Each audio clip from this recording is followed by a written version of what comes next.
Whether you're solving murders during breakfast, cracking cold cases on your commute, or playing amateur detective at bedtime, Amazon Music's got millions of podcast episodes waiting. Just download the Amazon Music app and start listening to your favorite true crime podcasts ad-free, included with Prime. Today, we'll have Rob's group trip to Walt Disney World. That's coming up on this episode 490 of WDW Prep to Go.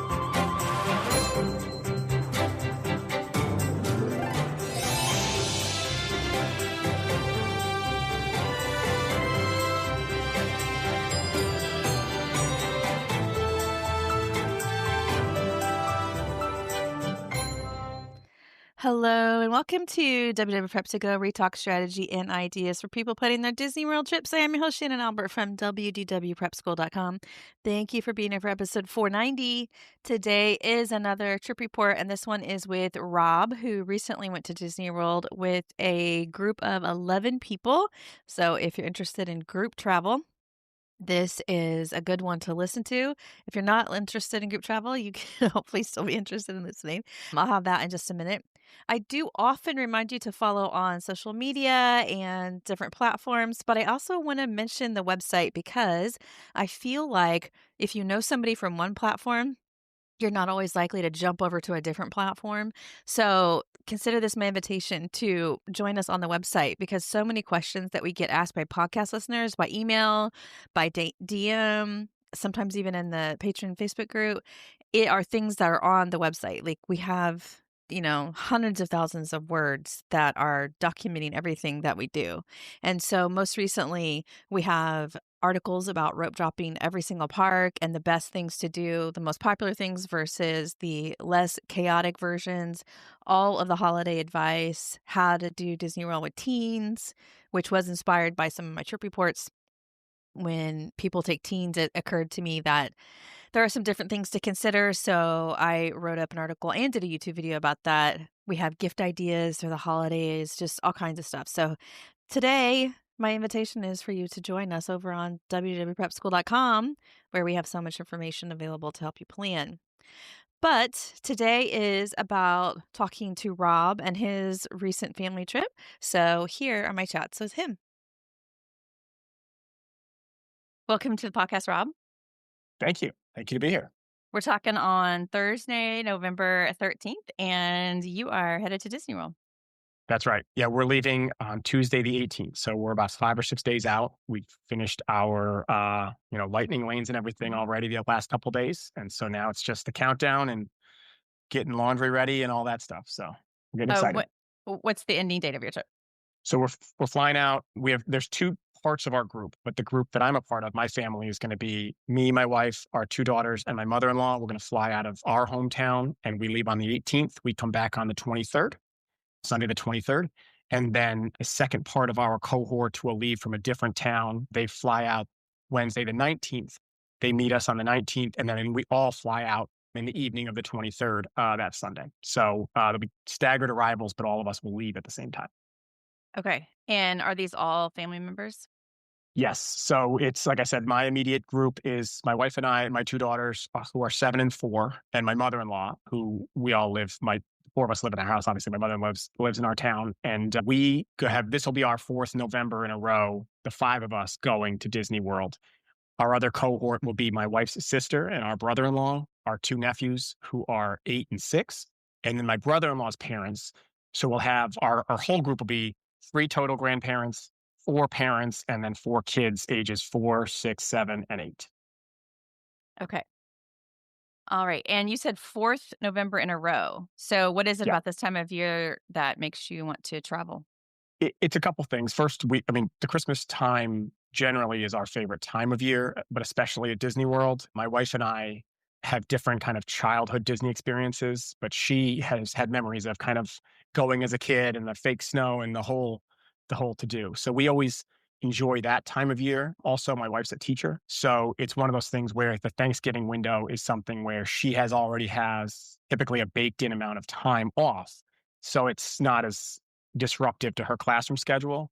This year, so normally we go and we're just in Disney over Thanksgiving, actually that like Tuesday to Sunday over Thanksgiving. This year, because we have the extra people in our group, and we still wanted to go in November, we actually are doing it the week before, and then we'll be home for Thanksgiving. But it's that Christmas time of year. We're in upstate New York, so traveling to Florida this time of year, you get the great weather change usually. I mean, it's cold and kind of rainy here, and even if it's not, baking hot in Florida, it's a nice change just to have some sun, and you miss that hurricane season. So there's a lot of factors that kind of work for us. But the number one thing is just being down there, getting the Christmas spirit.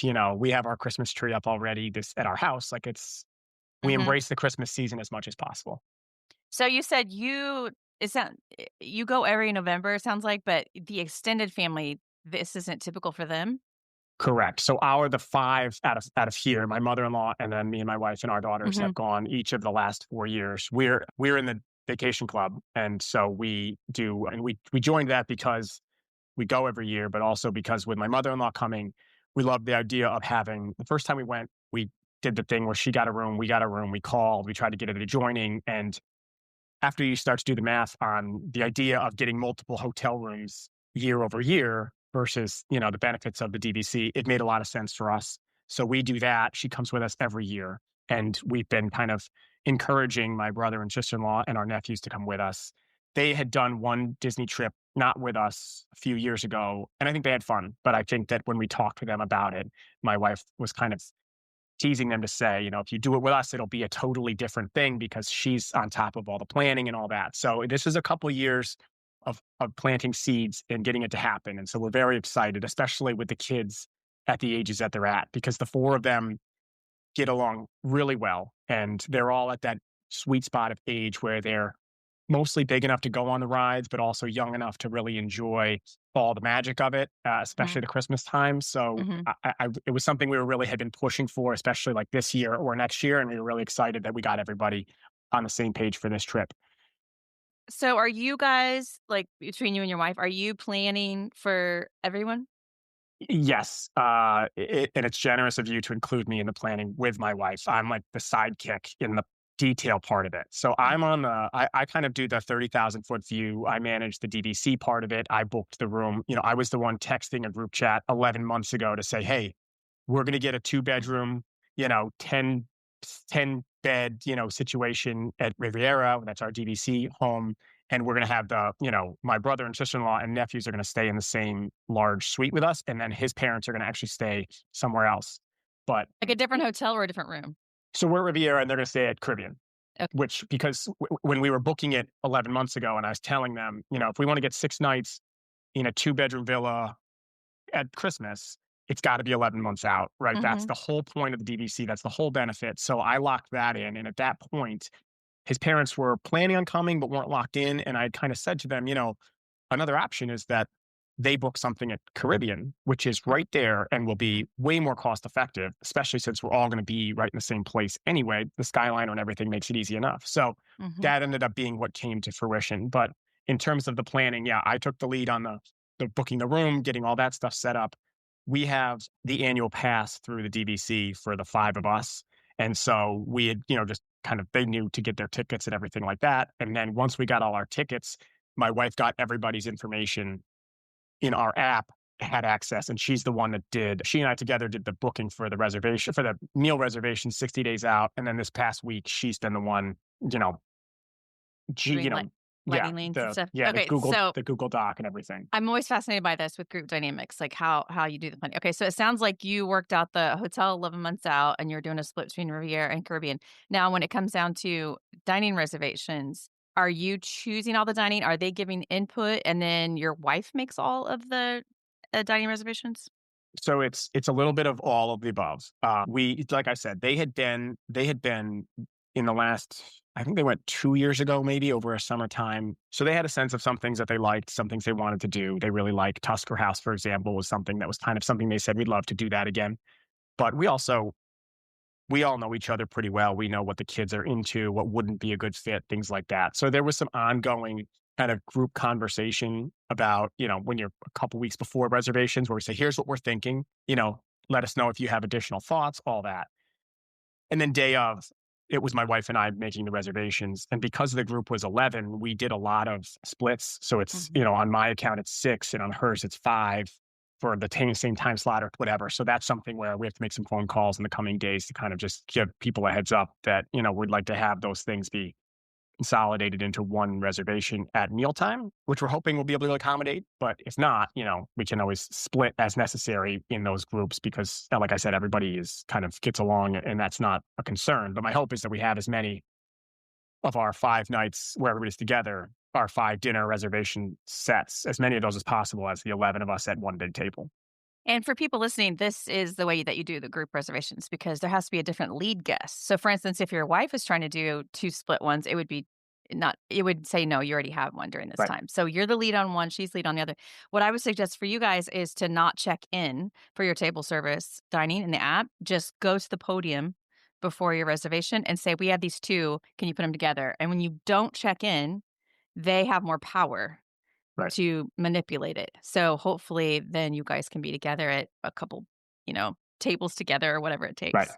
Right. Similar to the concept of when they say don't check in on the app when you're getting to your room, because if you go there, you can kind of try to sometimes get things at the desk where they have a little more authority. And that's a good piece of advice. We're definitely going to do that. And we had gone down for a work trip over the summer, and we had done a reservation at STK at Disney Springs, and our group was quite large, and that was how our office had said. Because one of the people in my office is also a Disney annual pass holder, and she set up the dinner, and it was in 2 people's names because it gives you the choice to look for reservations at the 10, 11, 12 person mark, but when you log in for that, it doesn't say it just says they're not available, and so that's why we had to do it that way. And I feel pretty good about the feasibility of it, especially because a couple of them are lunchtime reservations, and then a couple of our dinners are on the earlier side because we have the 4 younger kids, and we are trying to kind of maximize our time to have meals as a break, but also do things kind of before and after. So I feel pretty good about the chances. And like I said, if it ends up that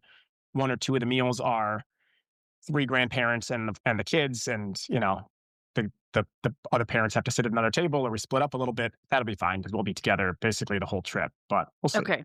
So you and your wife both attacked the dining reservations. That seems like it worked out well. And then what about lightning lanes? How did that work? That was my wife.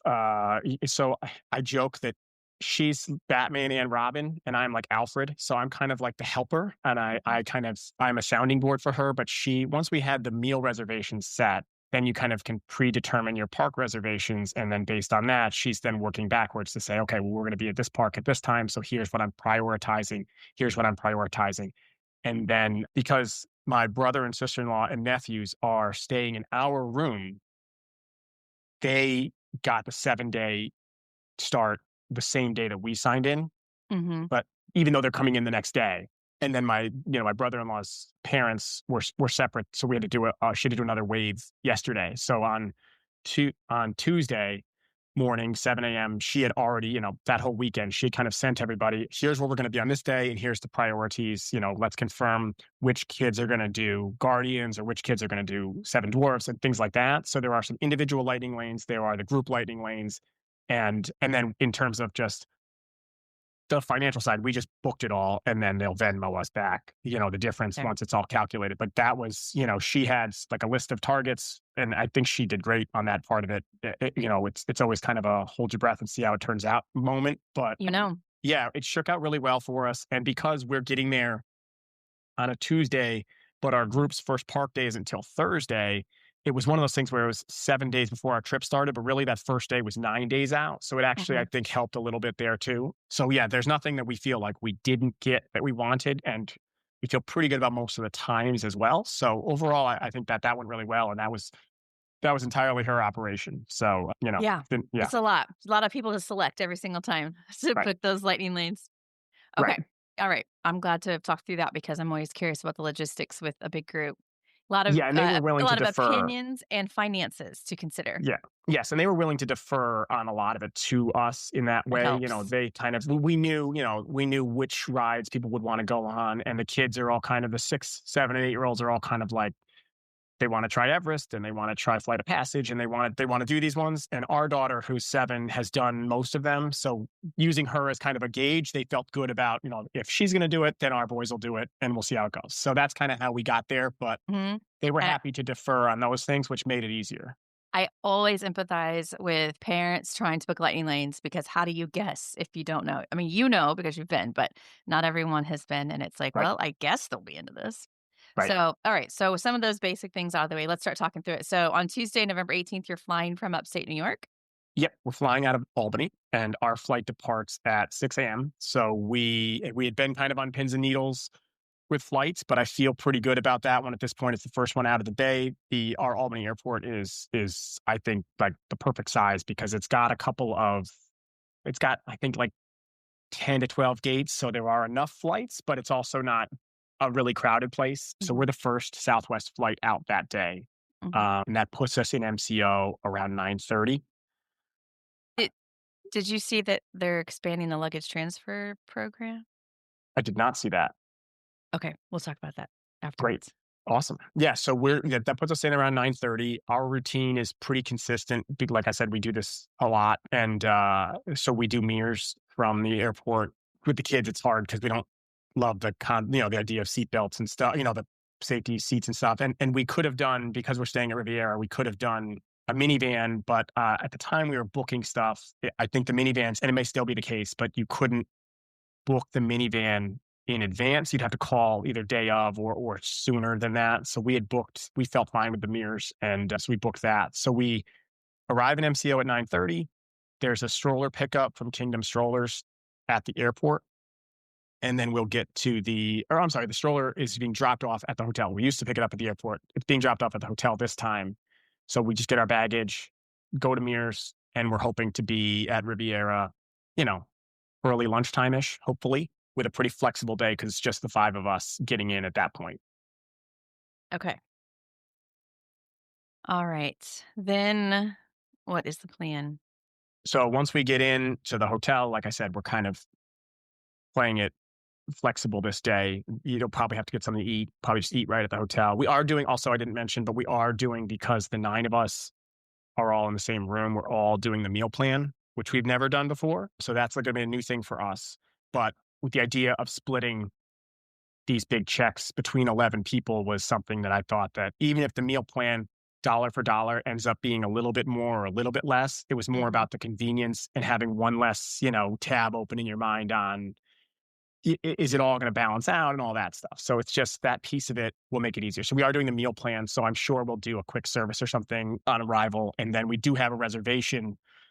Our park reservation that afternoon is Epcot. Like I said, we have the annual pass. So we're just going to bop over when we get there. We don't feel any pressure to spend the whole day there, but we have a Space 220 reservation. And the five of us have never done Space 220. So, Is it the lounge or the restaurant? the restaurant, we have a sit down meal there. Each trip we go, we try to have one place we haven't eaten before, one ride we haven't done before, things like that. So that's going to be one that we've never done before. And that's just, again, for the five of us. I think it'll be a cool environment. I think the girls will like it. I don't know that the food is necessarily going to be their most favorite, but there's not going to be, they're going to find something they like. It's going to be a travel day. So we'll be happy to just kind of be out and about in the parks. And we'll do the rest of that day just kind of going through Epcot, or if we want to go back to the hotel and kind of scouting out Riviera. It's our home DVC resort, but we've never actually stayed there. We typically Mhm. stay at Boardwalk, and we've also stayed more recently at the Polynesian with the DVC. I'm really excited about the Riviera. I think it's going to be a great fit for us and the things kind of we like. But so we might just also spend some time trying to kind of, check out the hotel and all that. We don't think that the room will be ready until we get back from Epcot anyway. So we'll go over there.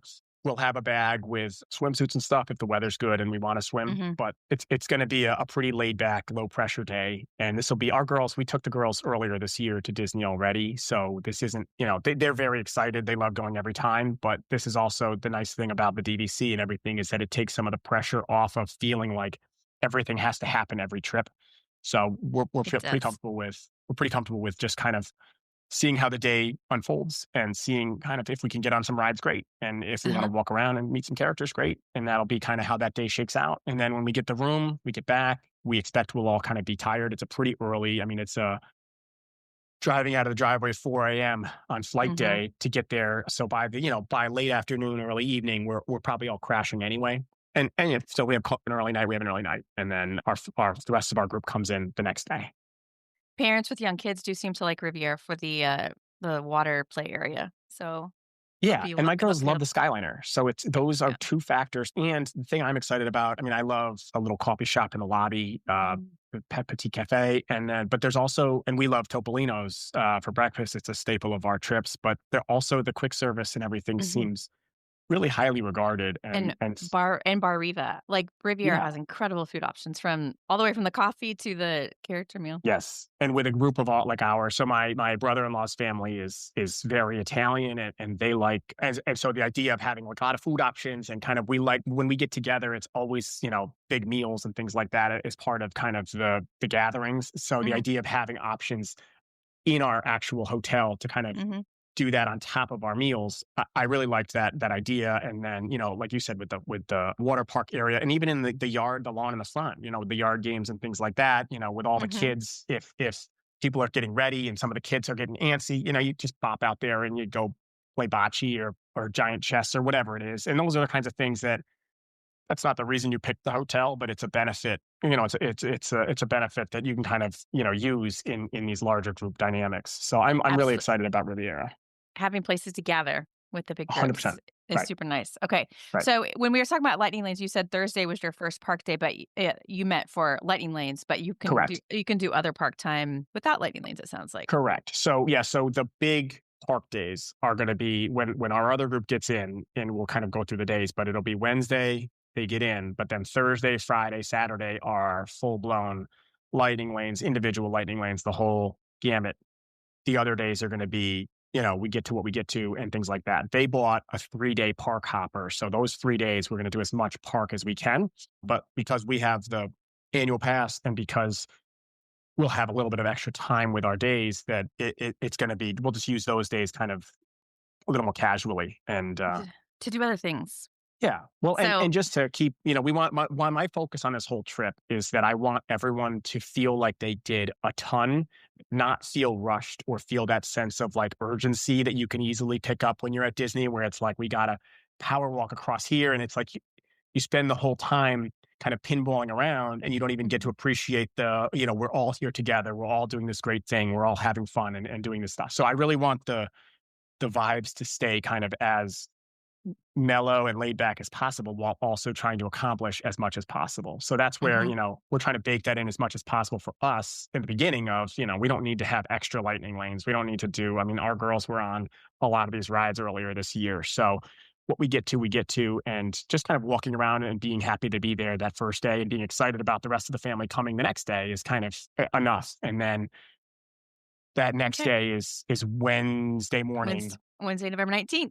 Yes, Wednesday, November 19th, our other part of our group flies out. I think they depart at like 10:30. I know they're supposed to get into MCO around 1:30, so I'm kind of banking on them being at the hotel area, late lunch, maybe 2:30, 3 o'clock. If we're just kind of being conservative.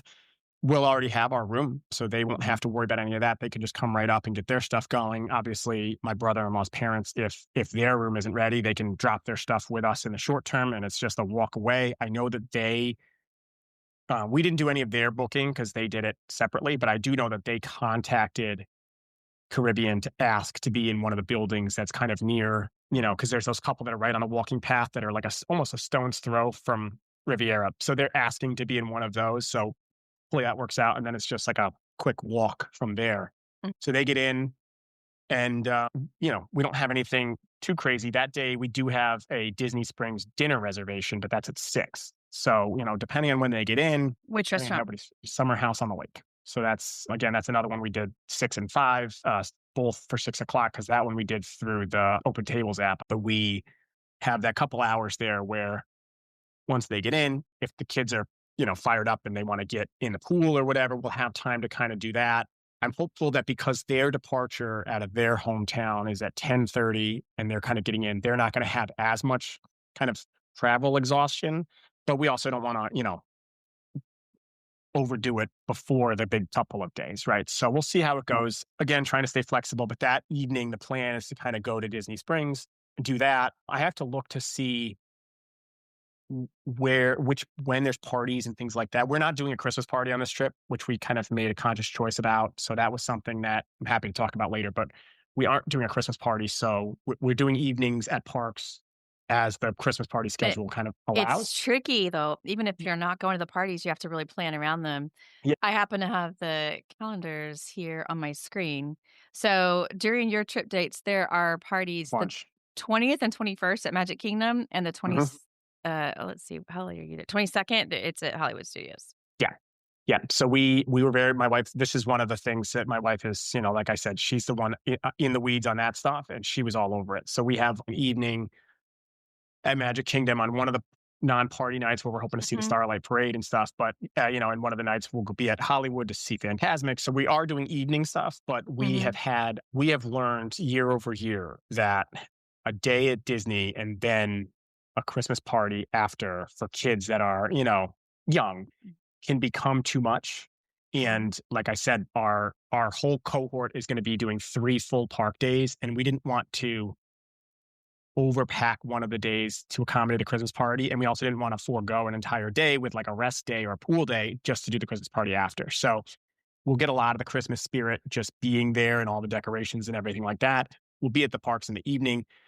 We're going to see the Starlight Parade, which we've seen, but they haven't. So there's enough newness and Christmas stuff that we don't feel like we're missing anything on the Christmas parade. Plus, I mean, honestly, multiply out the Christmas right, party tickets times right. 9 people, it's an Yeah, insane 11. Yeah, amount. right. So 100%. And that was where we would have had to make the decision. And we did have a brief conversation about it. The idea would have been we would have not done a park day, right? We would have had one of our days not be a park day and then just plan to get to Magic Kingdom at 4 and maximize it that way. But we just thought that that was going to be, you're going to then burn it too late into the night and then you lose the mhm. next thing. So that was a calculated decision that we made. But It yes, it's so a good time of year to have park hoppers for this reason. for sure. For sure. Yeah, that was So another conversation we had with them was, do they need them? Should we get them? And we mhm. are big fans of them. So we encourage them to do that. And with a 3 day on the Skyliner, it was like, it felt like a no-brainer because it'll make our lives so much easier. And it'll also, again, go back to the not feeling like you have to jam pack everything in. Because as we go through this, you'll see there's a couple of chunks of time where there's a little bit of kind of openness to then kind of plug in gaps that we feel like we missed out on if necessary as we go. So they'll get So, in on, oh, go ahead. I'm sorry. were you gonna still talk about Wednesday, or are you ready to move on to Thursday with the park touring? Yeah, so Wednesday we were just, they'll get in and we're gonna play it by ear, but we'll be at Disney Springs, which is not my favorite place, but the group is excited about it. I know that other members of our party like to pop into a lot of the stores. The kids will get some of that Disney environment, and then we'll try to again have a night where what I was gonna say was after dinner. Depending on, I don't know if you had just said, but that Wednesday, I don't know if there's a party or not, or if there's a way where we'll go try to No see party. fireworks from a distance. Okay, so we may try to like be somewhere to see fireworks or something, but that's not going to be a make or break thing. But that's kind of again, that's a flexible evening, and then rest up, and then Thursday the 20th will be our first kind of full blown, Uh, wake up um, and get going. and is what park are you headed to that day? So we'll start Thursday morning. Will be a Magic Kingdom morning, and that's we've stacked all of our rides for that time. With all 11 people. Yes, and credit to my wife, she also staggered.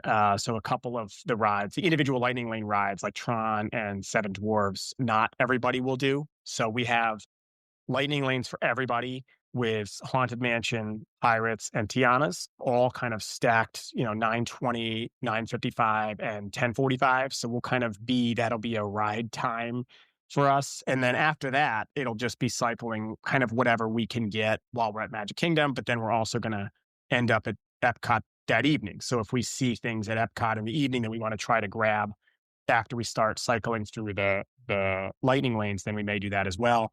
And then, like I said, there's a group of us that'll do Tron and a group of us that'll do Seven Dwarves. And then all of that Magic Kingdom, all of those rides, the last one for Seven Dwarves ends, it's 11:30 to 12:30 window. And so we don't have a lunch reservation that day, but we'll do a quick service either at Magic Kingdom, or if after we finish the rides and everything, people feel like they want to head back to the hotel for a little bit. Like I said, before, the Riviera will have a lot of options for quick service and things like that to kind of let us go back and reset a little bit. And then that evening we have Tutto Italia dinner reservation. And then that's the only thing locked in at Epcot. But the plan will be to go to Epcot. It'll be Food and Wine Festival still. So I'm excited about trying to maybe check out a couple of the vendors, because usually when we go in November, that Thanksgiving week, Food and Wine is already ended. So Mhm. this will actually be the first time that we're there overlapping with Food and Wine as well. So I'm hoping to kind of, peruse a little bit and see what we can gather up. It'll also be the first time that Epcot Holidays hasn't started yet during your Yes. trip. Yeah. It is crazy that 1 week difference, as we were looking at everything, it's such a difference. Mhm.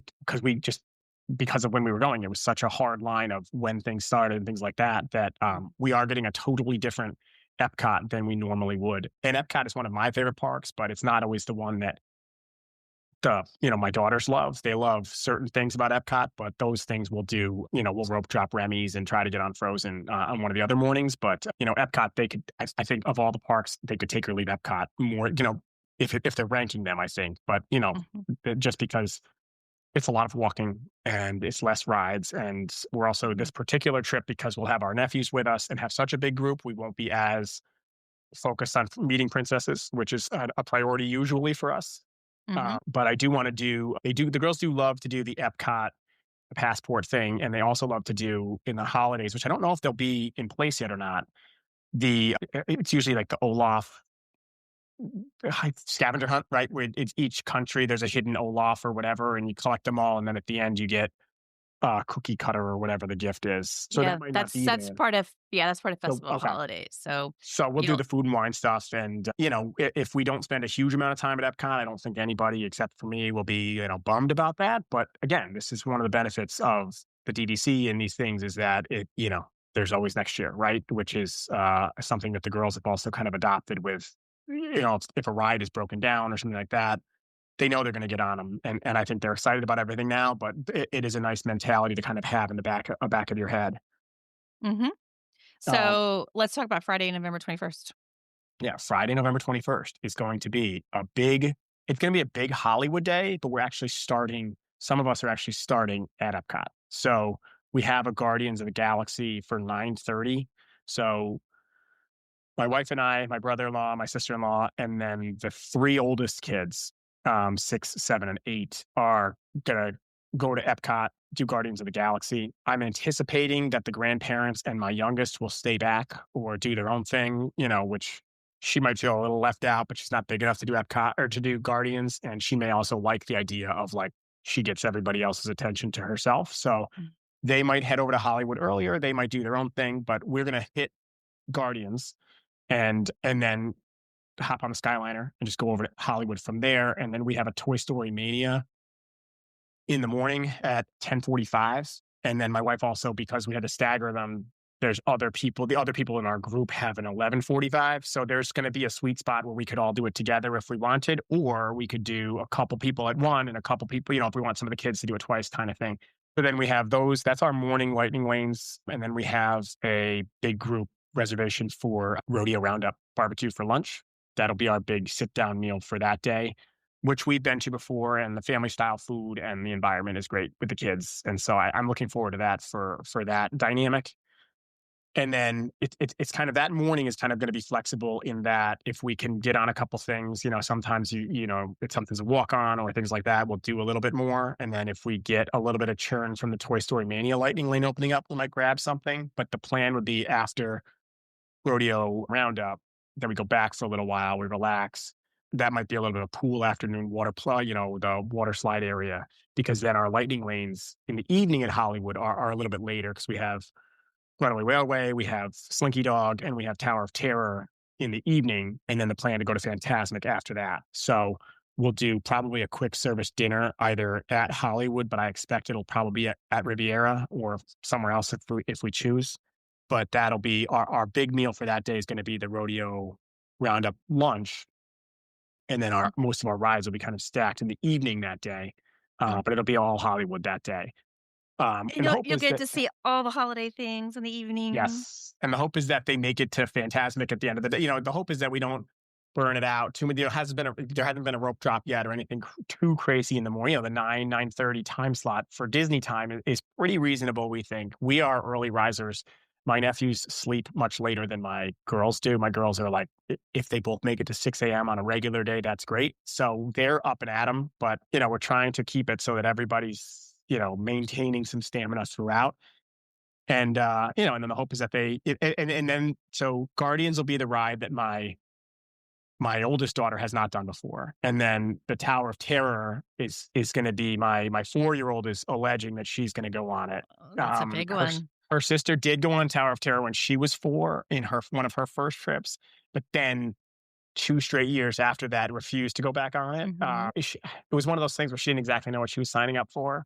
But now she insists that she likes it very much. She has done it again since, my older daughter. So she does like, so I do think my youngest will get on Tower of Terror. I know that some of the grandparents will volunteer to not go on Tower of Terror if she decides to back out. But my hope is that this Tower of Terror ride and then the Tiana Bayou ride are two that we get everybody on the ride together. And, my vision is, probably a pipe dream, but of getting like a group picture of just all of us in a Tiana, plunge, or all of us on an elevator. We'd probably have to share some space on the Tower of Terror elevator, but we could get an entire group on Tiana's and then have all of us in one elevator at Tower of Terror, which would be very fun for me. Not essential, but, very fun idea.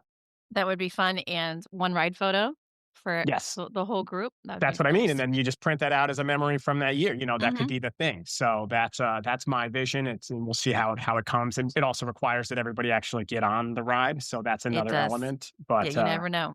Yeah, because kind of scary. But and maybe everybody will be into. Yeah, my 4-year-old has done Tiana's, and she was tall enough. That was a big one for her. Our last trip, she was finally, whatever it is, 40 inches high or whatever. So that was a big one for her to get on that. And so she's very excited about that one again. So I think we'll get everybody onto that at least. But yeah, I'd love to get everybody on Tower of Terror because that's the one for me that's my favorite ride, even though there are better rides. I think, it's just the best one, right? Nostalgia of it. And just it's kind of place in the hierarchy of things for me. And then, like I said, hopefully everybody makes it to Fantasmic, and that's kind of the end of that night. And then kind of from there, if people want to stay up and do the hotel and do the movie on the lawn and things like that, great. And if they want to go crash, that's fine too.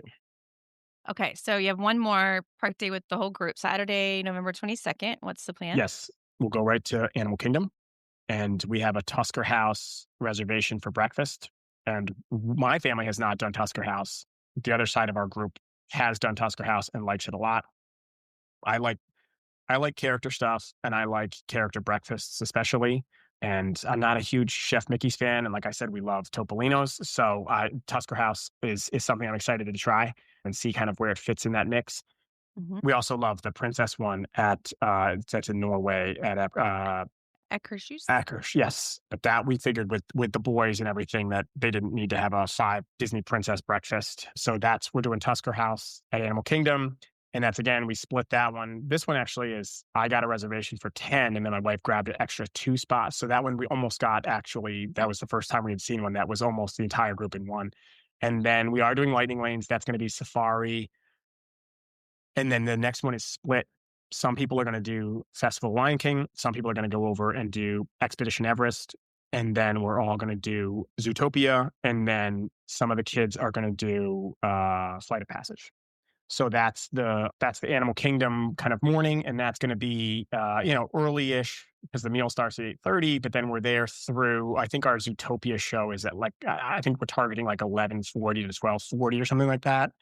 So then after that, we'll see kind of where we're at, and then there's the afternoon and evening is kind of wide open with the flag of that evening. There will be an 8 p.m. Starlight Parade at Magic Kingdom. So I think if we were able to line it up exactly how we're envisioning it, we would head over. We could do other things if there are things people want to do, but then we'd head over towards Magic Kingdom, be there with enough time to get a nice little space for Starlight Parade, which is quite an amount of time you have to give yourself, but we'll have a double stroller and a bunch of grandparents. So there will be people that will happily kind of take up a spot while, maybe the kids get on 1 or 2 more rides or go in the confectionery or something like that. And then Starlight Parade that evening, if we can get there. And then that'll be kind of the end of our park time. And then the next day is Sunday. That's travel day. But we do have a Topolino's breakfast on Sunday, the 23rd, that morning. And then our flights are, 5 and 6 p.m. at MCO. So we'll go to Topolino's for breakfast and then probably do some swimming time or just kind of lounging around and then mosey our way over to the airport eventually. And then all head back to our to our homes. And that'll be the end of our You'll trip. come out and talk to me. That's right. That's right. Right before Thanksgiving. Yeah. And then this will be interesting for us because it'll be the first time in 4 years that we're actually home for Thanksgiving. And so we'll have our full blown, the girls have like 1 or 2 days of school, and my wife's a teacher, so she'll be back at school for those few days before, and then school's closed, Wednesday, Thursday, Friday anyway. So, and then we'll be, probably spend those days doing laundry and making up for, all of the things we have to do around the house. But yeah, we're very excited about it. It's our first year going at this exact time. But like I said, November Disney time is our favorite, and we're really looking forward to it. Okay. And I'm Sounds like a curious, good plan. yes, and I'm curious if you have any thoughts about the meal plan or any experience with it, because that's the one piece of it that is completely unknown to all of us. And we did the one where you get a quick service and a dining each day. So I think that part, you can stagger them, right? So if we chose to, if you didn't do a quick service one of the days, or you did, then you could. It's just a total number of trips. I call it a pile of credits. Yeah. Okay. So as That's soon what as I you thought it check, was. you could use all the credits in one day. Obviously, not practical, but just Right. you could.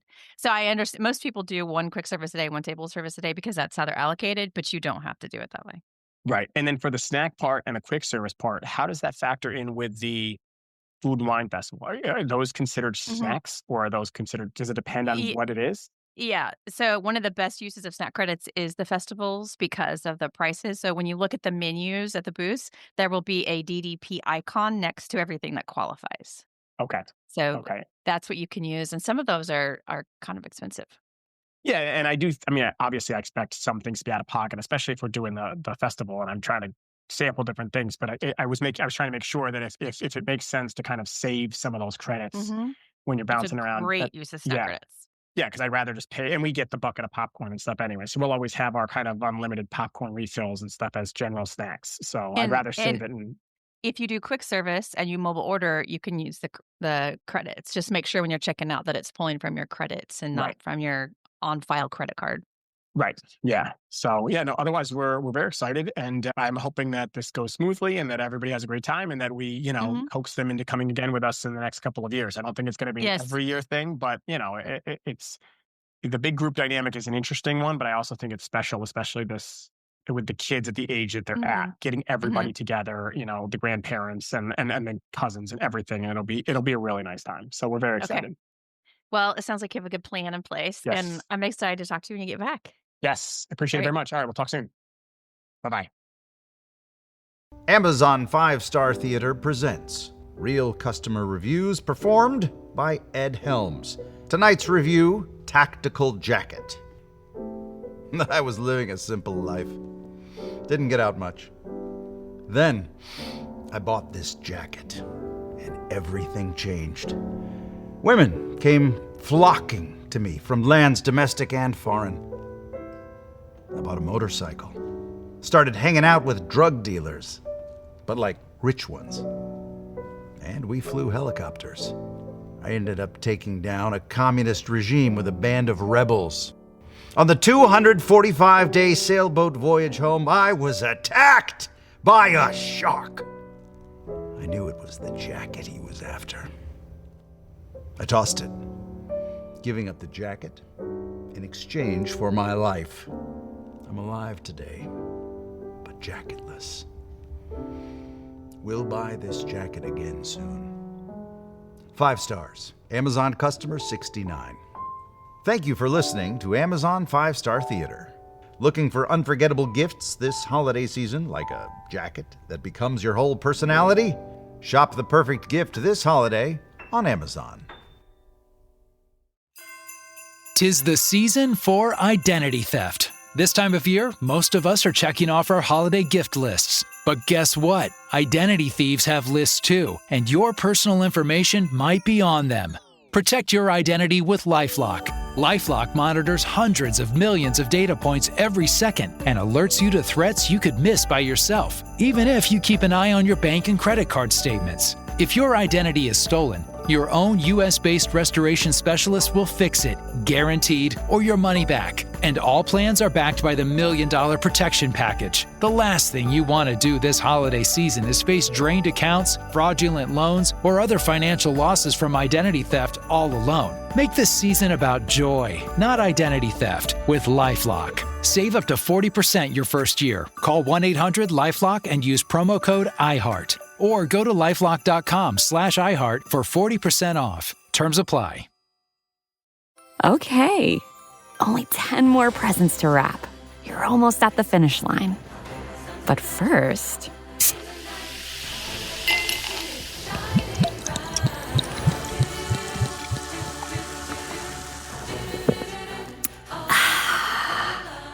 There, the last one.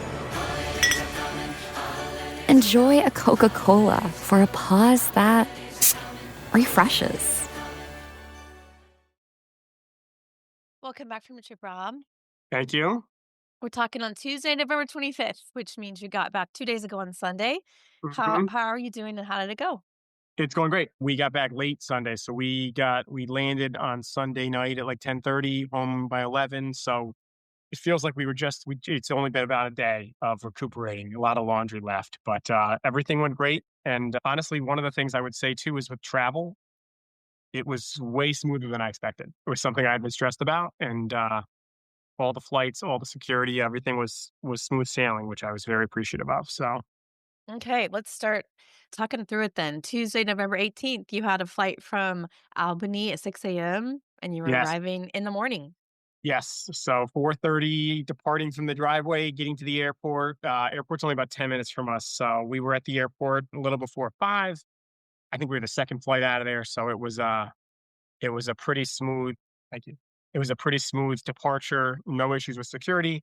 Flight took off on time. We were at MCO by 9:30 on Mears and driving to the Disney by 9:45. And I think the first picture we took was crossing the welcome to Disney World sign at about 10:30 in the morning. So that was our earliest Th- arrival trip we've done. Did you not have any checked bags?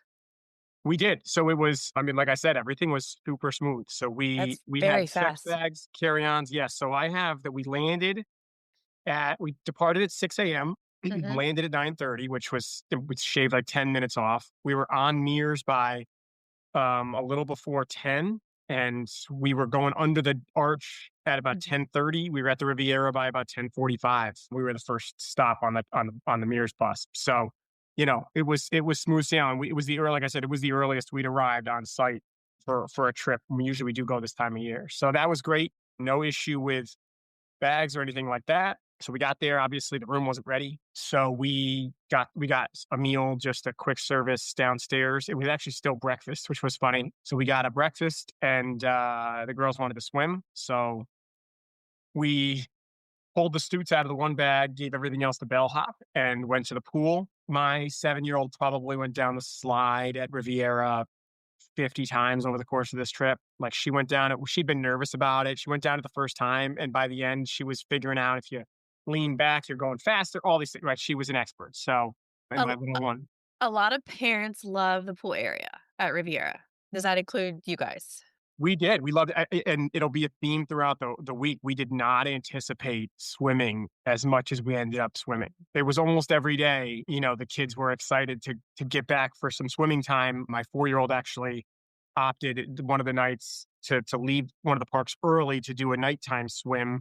And then the other thing about that pool is it's got some fun stuff for the kids, but it's not overly crazy. We've stayed at Poly, we've stayed at Caribbean, where the pools are a little bit more themed, I think, and a little Hmm. more. There's fountains and there's all these different things, and they're very fun, but they're also very crowded, I think, because of all those fun things. So the way the splash pad is kind of separated, the way there's the big slide that just kind of goes right into the pool, it was great for us. And there were, there were a lot of people kind of around the pool, but it never felt crowded or anything like that. So yeah, we were pleasantly surprised with how much they enjoyed the pool, and we were very surprised with how frequently they wanted to go in, considering the other option was going to Disney World. So And the slide that you were just talking about with your 7-year-old, that's like the main pool. And right. then where was your 4-year-old? So she put on one of those vests, the blue vest, and all she wanted to do, they have the zero entry, whatever, I forget what it's Mhm. called, but you walk in. So she would walk in, splash around there, but then she was just right on the edge, and all she would want to do is jump in, float back, climb up, jump in. She just kept. We couldn't get her to go down the slide. She would have done it if we could have had her go with one of us, but obviously they don't allow, two people at a time. So she was just jumping in, jumping out. And then they also discovered on one of the days that there's the gelato stand right outside the pool area. And so there was a couple of trips for gelato as well. But yeah, we did go over to the splash pad a little bit on this first day because we had anticipated them wanting to be in the splash pad area more Mhm. because of all this, the fountain and everything like that. Mhm. They did okay in the splash pad, but they wanted to just go back over and be in the big pool. And so while I was in the big pool with them, my wife and mother-in-law did the stroller got dropped off at the hotel, grocery order got dropped off, and my wife had to sign for it because there was alcohol in the delivery. So we I got don't have in my notes about the grocery order. Where did you order that from? so my the other part of our party was they handled all the groceries, but then since we were there, they had it delivered in our name. But we got it from Amazon Fresh, and it was super smooth. I think that we had used somebody else previously, but we don't have a problem with it. The stuff we ordered was, Nutri-Grain bars and goldfish and pack of beer and some wine. So it was pretty straightforward thing. But so that delivery came, stroller delivery came, and then right as we got out of the pool, we still didn't have the room. So there's a couple of family bathrooms in the right off the lobby area. So we each took one of the girls, got changed. They got out of their swim stuff, and then right after we were coming out of the pool and getting changed, bunch of characters came through the lobby, which was a theme every day. I don't know if they do that. Do they do that now at every hotel, or is it just some of the hotels? But they just bring it's like a bus comes and like 3 or 4 characters hop out every day, like midday. Yeah, over the summer, they had announced it as like, this is a summer thing that we're doing at these hotels. And now summer's obviously over and it's just kind of random.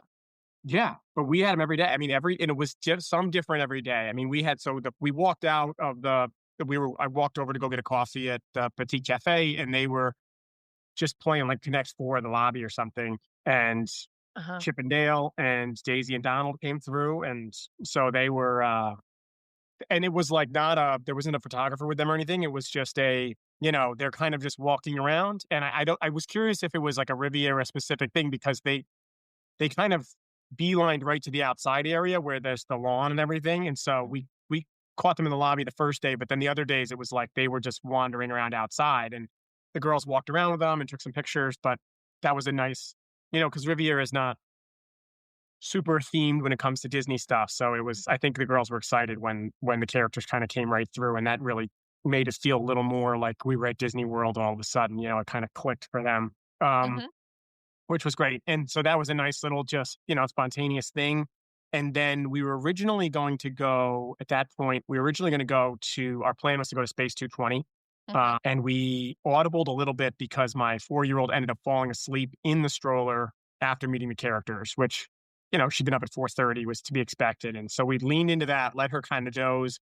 And we ended up kind of just staying on property for a little while. And then she woke up and we took the Skyliner over to the boardwalk, walked around the boardwalk. My wife was able to snag a Beaches and Cream, like early dinner reservation. And so we did that. And we had the extra dining plan meal.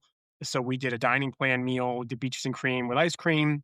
The girls love the arcade over there, and there isn't an arcade at Riviera. So they were psyched to go, win some little stuffed animal thing in the arcade.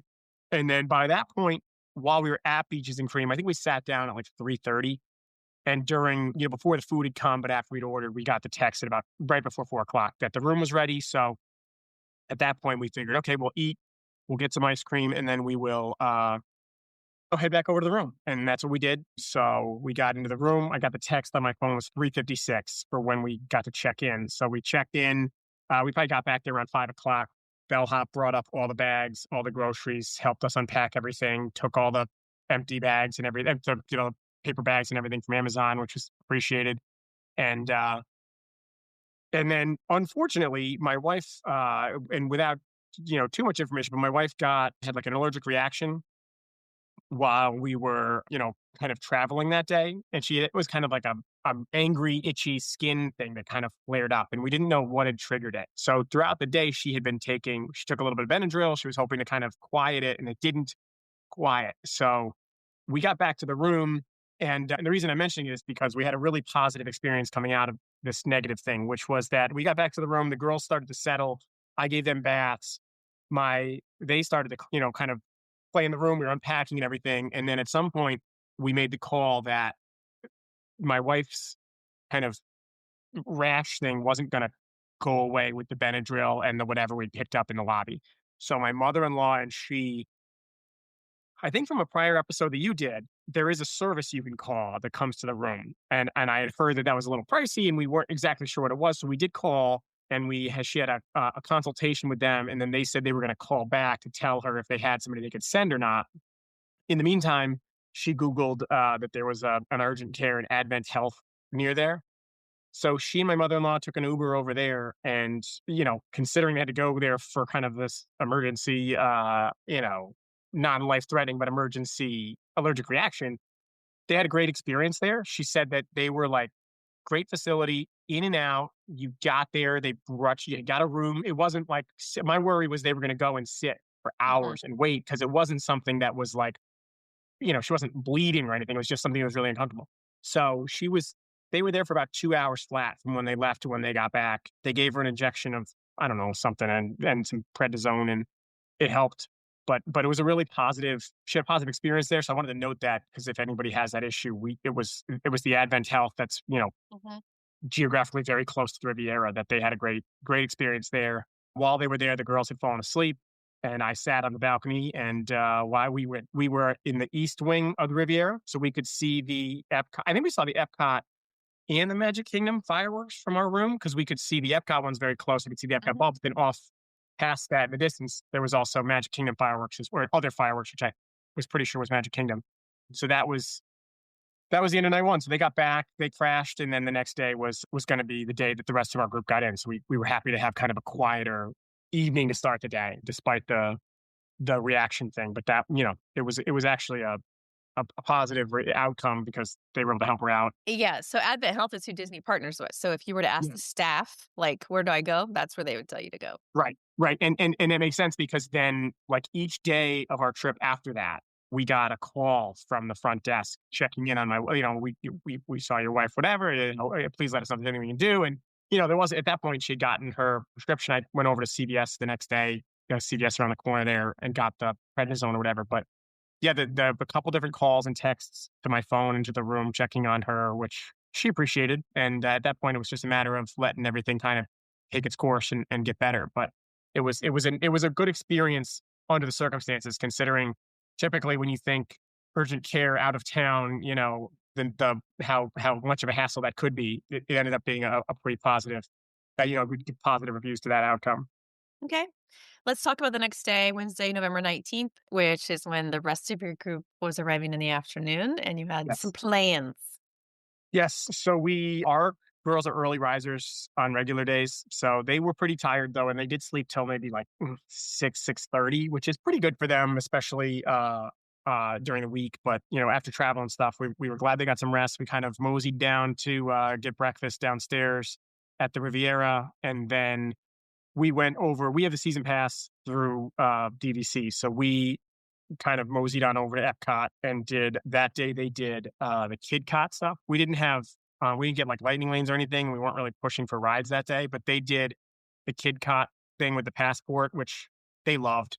My 7-year-old loves to do all the, she likes the Disney documentaries and all the behind the scenes stuff. So she really was fully into it. Once it was like, we got to get to each pavilion, we got to find the station, you got to look at the thing, and then you can kind of in there. Then there's also the country specific kind of elements and things like that. She loved the cuckoo clocks in Germany, and a couple of the other ones were things that she kind of stopped and was really embracing. And then my 4-year-old loved that at each station they gave her something with markers and crayons, and she kind of just colored, and they got their passports all stamped and everything.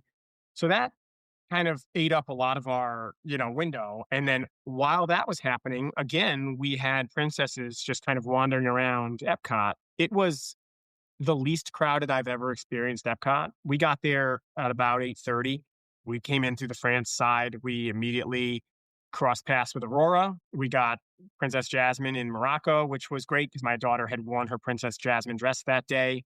But that was, again, they were just kind of wandering around the pavilions. There was a photographer with them, though, I think. Yeah, And- those are scheduled ones.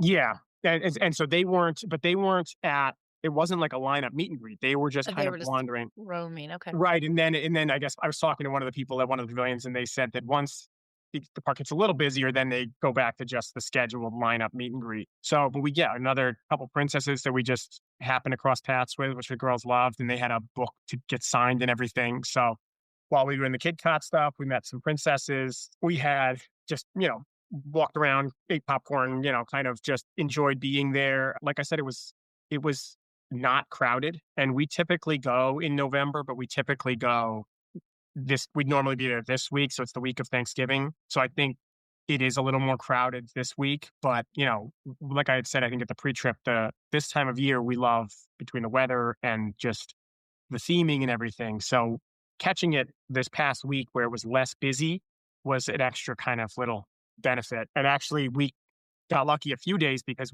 the day we went to Magic Kingdom, which I won't jump ahead, but was a party day for Magic Kingdom. But we went during the day, so it was quiet during the day then too. So it was first couple days, it was like low crowds everywhere, which was, especially nice. So the girls, they did their Kid Cot thing. That probably took us about 2 or 3 hours. And then we were kind of monitoring the cousins coming in and everything. And so once we knew that they had landed, we headed back to the hotel, quick trip to the pool. So they swam, they took a quick bath, and then we got them to lay down and kind of wait for the cousins to get in. They thought that they lost one of their bags at the airport, but then it was found. So it just didn't get put. It was a direct flight from where they were coming from. So they knew that they had arrived, but it got put on a different truck or something. So they ended up finding it, but there was a little delay, which worked out because the girls fell asleep in the room. So then they slept for about an hour. The cousins got to the hotel at about 3:00. So at that point, our girls had been to Epcot, swam, bats, nap, and when we're ready for the, wind of the cousins coming. So they got in about 3:00 to the hotel. The kids just ran around in circles in the suite for a while, the 2 bed, because it was the big enough space that they're kind of running back and forth and all that. We went outside to explore the hotel a little bit. They played like some bocce and stuff like that.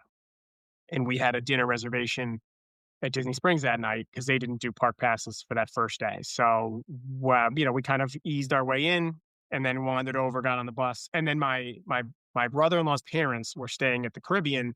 They got in on the same flight as them. So then we all kind of met at the bus station at Riviera, and it worked out great because they had called in advance at the Caribbean and said that, they had people staying at the Riviera. So they got put in.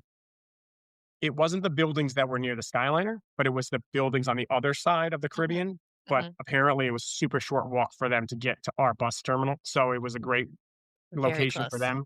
Yeah, which they were thrilled about. And so we met them at the bus stop. We headed over to Disney Springs around 5 and then did some shopping. All the kids got, my daughter got like an orange bird stuffed animal, and my other daughter got, a baby Mickey Mouse or whatever. And they got their little snugglies. And we had dinner at Summer House on the Lake.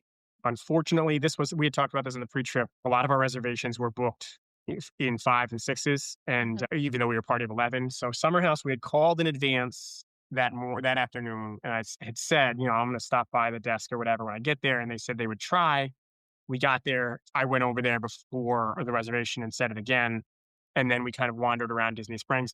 They weren't able to do it, but they did give us tables close to each other. So it ended up being a couple of the kids and my brother-in-law and I, and then the grown-up table on the other side, which was fine. And that happened twice on our reservations. And then the other big reservations, they were able to accommodate all of us. So I think it's a little hit or miss. I don't know if that's the ratio everybody runs into or if it's kind of location specific and time specific, but Summer House on the Lake, 6 p.m. dinner reservation. I get it. It's busy.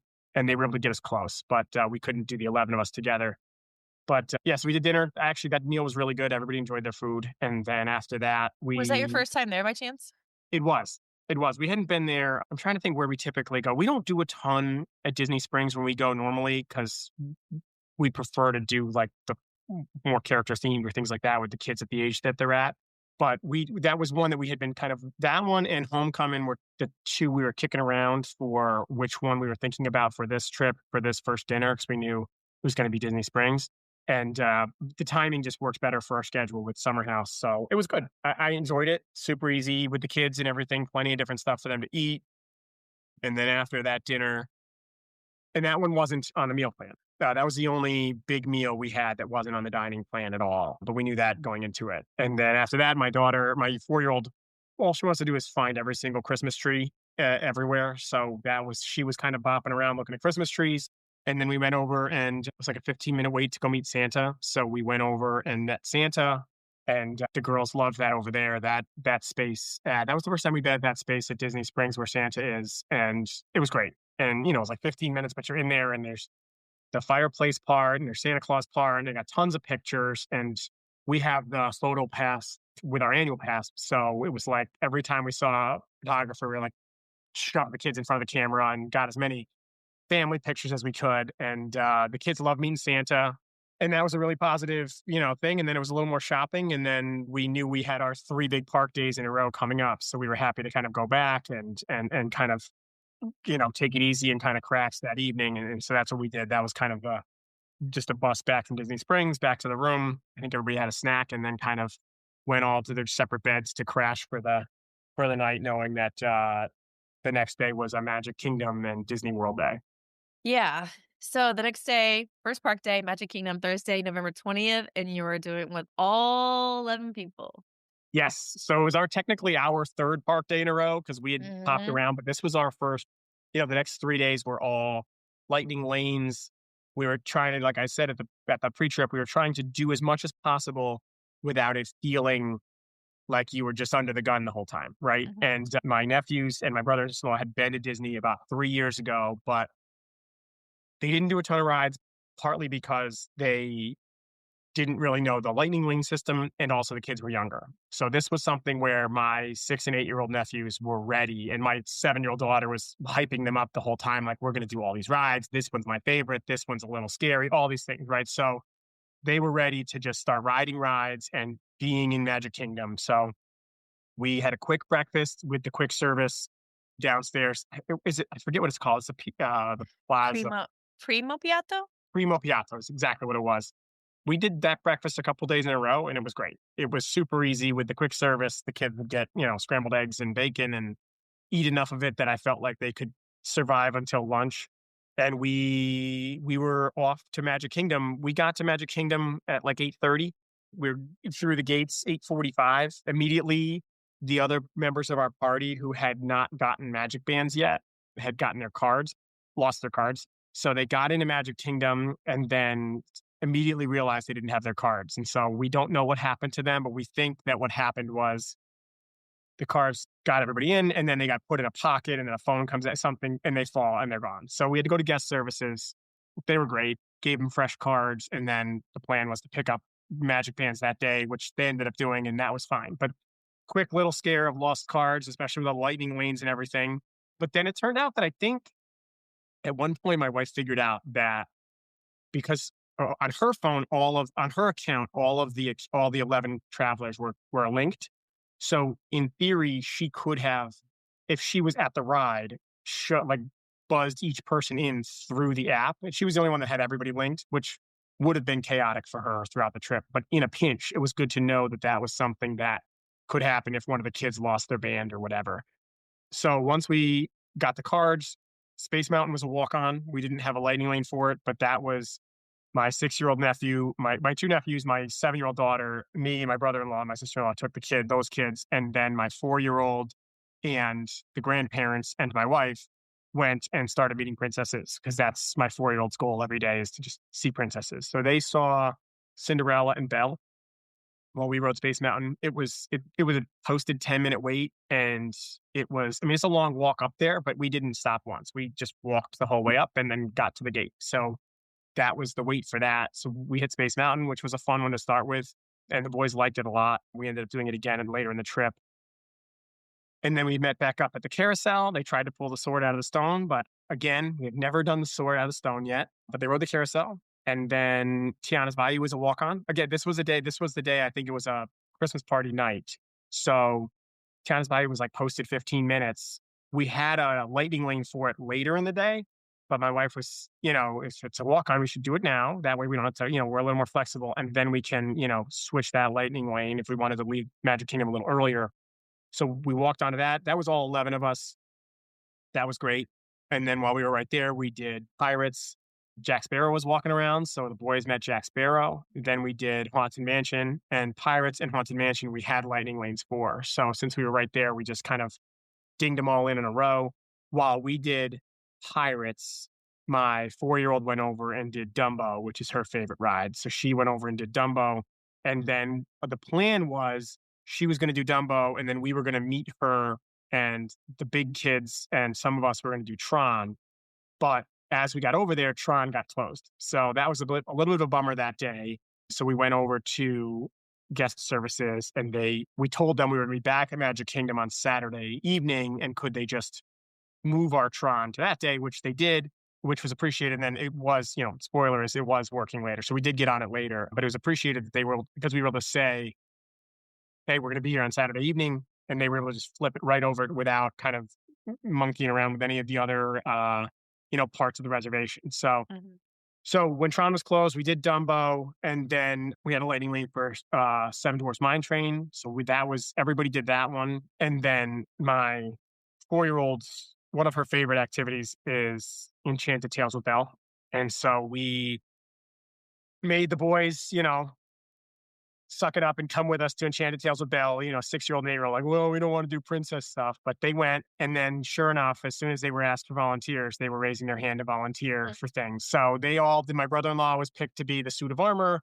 One of my daughters was, the Chip the teacup. One of them was, the dog footrest. I forget what his name is. But, a bunch of them did that, it's such a fun activity. And it's a great character interaction because you get the whole, the time with Belle and everything. And I appreciate that it's air conditioned and you're sitting down for 20 minutes. It seems like it's good for a group too, because you're all 100%. kind of sitting together or you're participating. Everyone gets Yeah. And there was, there were 3 of the kids did it. My brother-in-law did it. So the other 7 of us are in the back, just like hooting and hollering for them every time they're on. And my 4-year-old's hopping with the teacup and just beaming. And so that was great. And then we grabbed a quick lunch at Pinocchio's on the way out. My wife's got celiac, so the gluten-free, they do a great job. It's just chicken tenders and stuff like that. But the gluten-free tenders, they come out fresh. And it's nice to at least have a reliable option at some of those places. And so we did that. And then we just took the bus back to the room to have some quiet time. Tried to get the kids to rest a little bit because they were pretty amped up. And we knew that we had a dinner reservation later that night at Epcot, and we wanted to kind of extend the day that way. So we tried to let them rest a little bit. They were down for a little while, just kind of quiet time at the hotel, maybe for an hour and a half. And then we got on the Skyliner to go to Epcot about 5:00.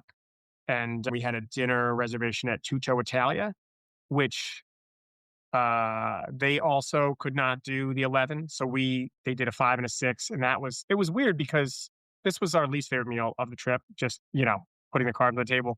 The person was super nice, but it was just incredibly slow.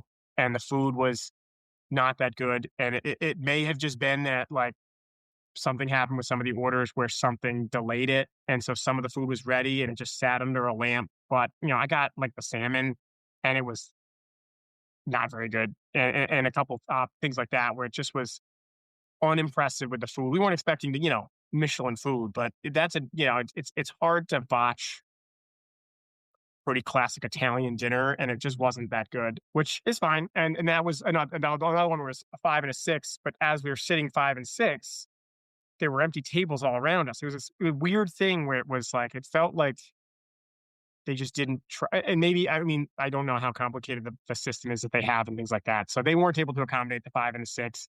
And this was our first dining plan snafu, which I wanted to make a note of because I know that one of the things I like about listening to your trip reports is hearing people's challenges and kind of what happens so that, if it happens to you, you kind of know. My wife had buzzed her band for the dining plan, which the dining plan credits were no problem there. But then when the bill came due, we didn't run into this the first time because I just tipped in cash at the table at Beach Club the night before, at Beaches and Cream. But this one, she buzzed her band, and then the kids were kind of running out of steam, and we were like, all right, let's take them out. We'd been there for quite some time waiting for food and stuff. After they ate, they were like ready to get out of that restaurant. So she took the kids and started kind of walking around Epcot. The other table of kind of the grown up table at that table stayed there. They were finishing their bottle of wine, and they had said to the waitress to just kind of put any bill together with them. So our table left, but then when they ran my wife's band for the tip, it whatever card she had linked to the account didn't run it. So we got a call when we were, halfway around Epcot that our bill had been our card, whatever. So I ended up having to go back, and it just was a matter of the card that was tied to her band wasn't working at that moment, and because they didn't run it while somebody was still there, they couldn't then go to the table and say, oh, there's this, outstanding. It was like $50 basically for the tip, the gratuity plus like one extra glass of wine that we had added on beyond what came with the dining plan. So it wasn't a huge deal. It was just a kind of a misunderstanding or a confusion. So we went back, paid the difference in cash, and then kept track more closely of when the bill came, confirmed it. And we just told the servers at the top each time after that, we'll tip in cash. And because we were all, the 9 of us that were on the dining plan were all in the same room, they were able to do that pretty easily for the rest of it. It was just that I think it was a combination of the split tables, the bands not work, but it ended up working out fine. But it was one thing I would say the rest of the time we did the dining plan, every time we did the dinner or the bigger meal on the dining plan, it wasn't just quick service, we kind of double checked with the server that everything had run, and if the only thing was moving was the gratuity, and there wasn't an issue after that. But that particular one, it was like after kind of a long meal, then kind of trudging back across Epcot was a little annoying, but it was totally fine, and it wasn't anybody's fault. It was just kind of the way it went.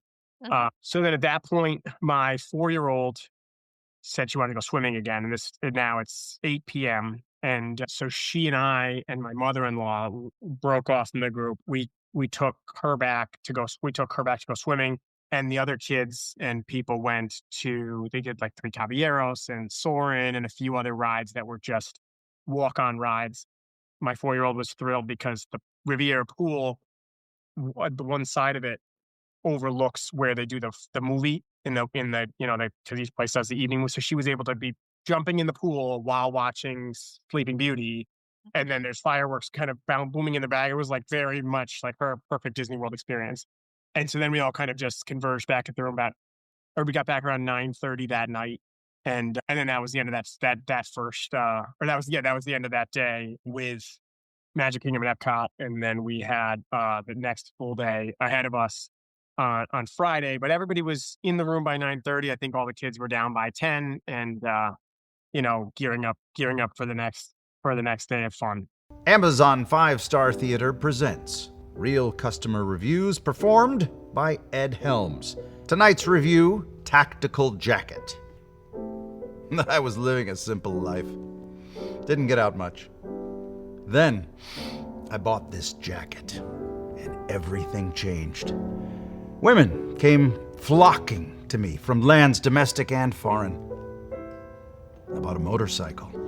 Started hanging out with drug dealers, but like rich ones. And we flew helicopters. I ended up taking down a communist regime with a band of rebels. On the 245-day sailboat voyage home, I was attacked by a shark. I knew it was the jacket he was after. I tossed it, giving up the jacket in exchange for my life. I'm alive today, but jacketless. We'll buy this jacket again soon. 5 stars. Amazon customer 69. Thank you for listening to Amazon 5-Star Theater. Looking for unforgettable gifts this holiday season, like a jacket that becomes your whole personality?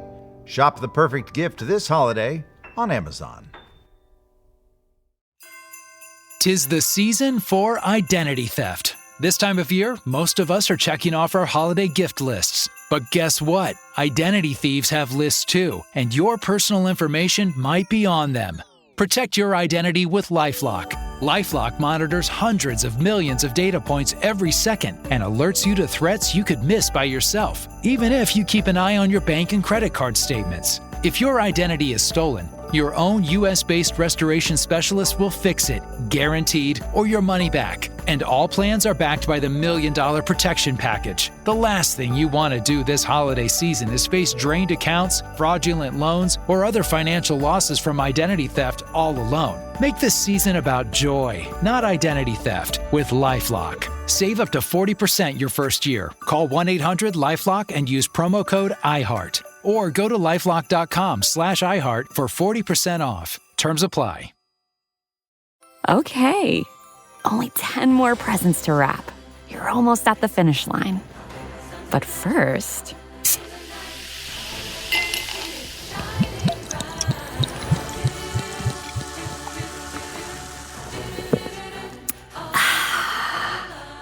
There, the last one.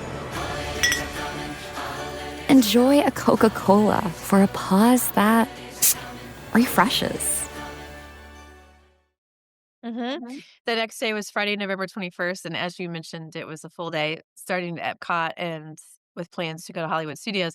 What I'm curious about as this trip report goes on is how the crowds look each day. So, yeah. So like I said, that first, also, it's important to me because I always listen for when they say this. It was 26,500 steps yesterday, Thursday. So that was our most steps. The Magic Kingdom to Epcot combo was our maximum steps. But yeah, we were up over 20,000 every day. So this day, Magic Kingdom, empty. It was the quiet. And the day before when we were at Epcot, it was, again, those were the two quietest days I'd ever experienced at a park at Disney. And we typically go, the Thanksgiving week, but we go in May and in August, different times. And this was just, there was people there, but you weren't waiting for anything. We walked on to almost every ride and it was, it was a really nice way to start the trip. So we're on Friday, the 21st. This was Hollywood Studios afternoon and evening was busy. That was another party night at Magic Kingdom. So I think that was where we started to feel the other side of the party. So we reaped the benefits of our Magic Kingdom day being a party day, but then then our Hollywood Studio day also being a Magic Kingdom party day.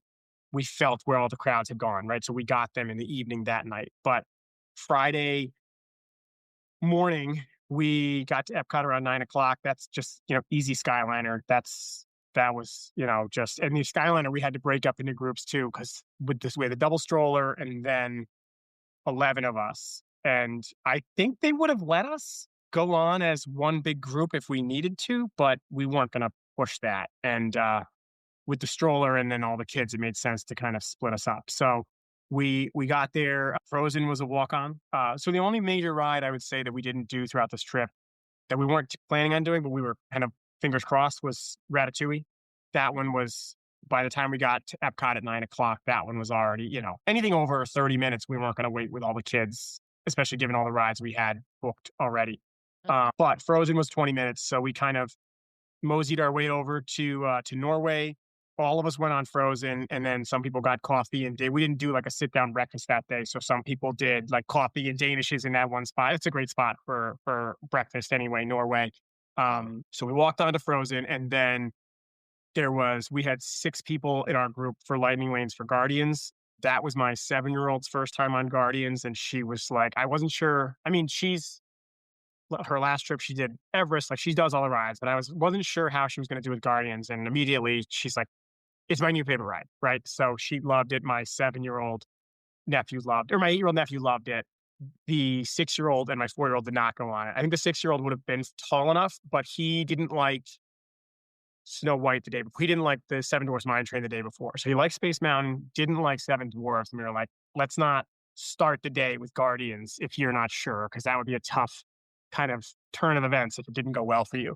So I would be really curious why he likes Space but not Seven Dwarfs, though. I don't know. The kids all love Space Mountain, and I do not. And one of the reasons I don't like it is because it's pitch black. And I don't know, maybe it's just now because as an adult, I don't want to be in the pitch black with the ride. I like to kind of see what's ahead of me. But I also wonder if you're smaller and you're in Seven Dwarfs, I kind of could see being jostled around a little more. In like a Space Mountain, maybe a little smoother. You're in the little kind of compartment, a little more secured in by yourself.